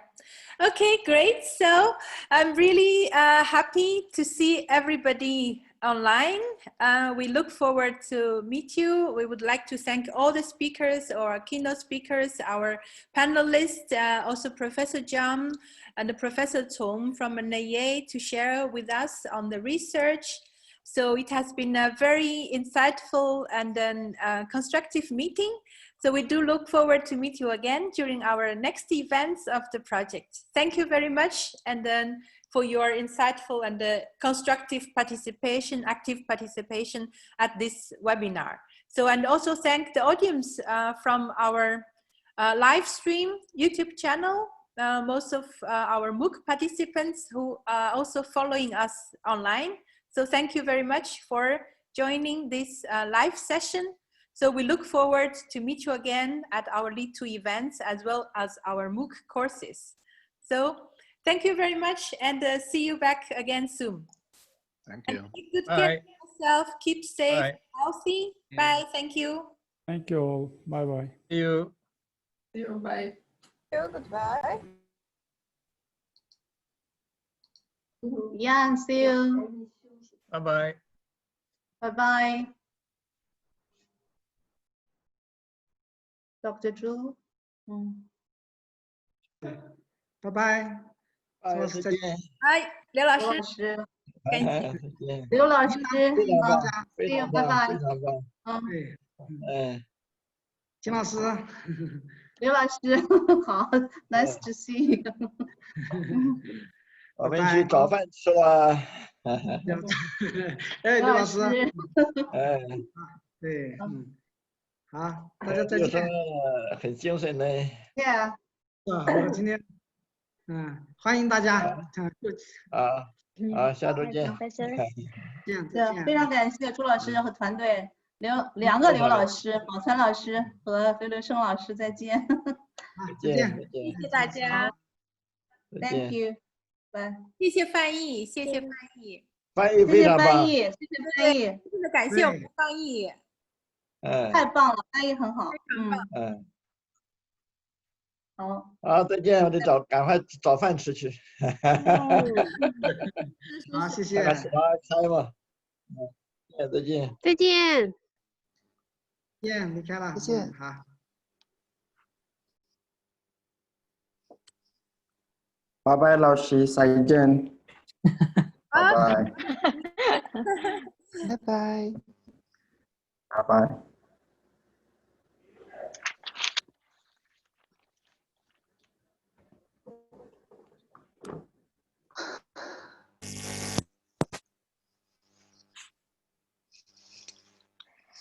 Okay. Professor, so I ended the poll. Finally, we got 30%.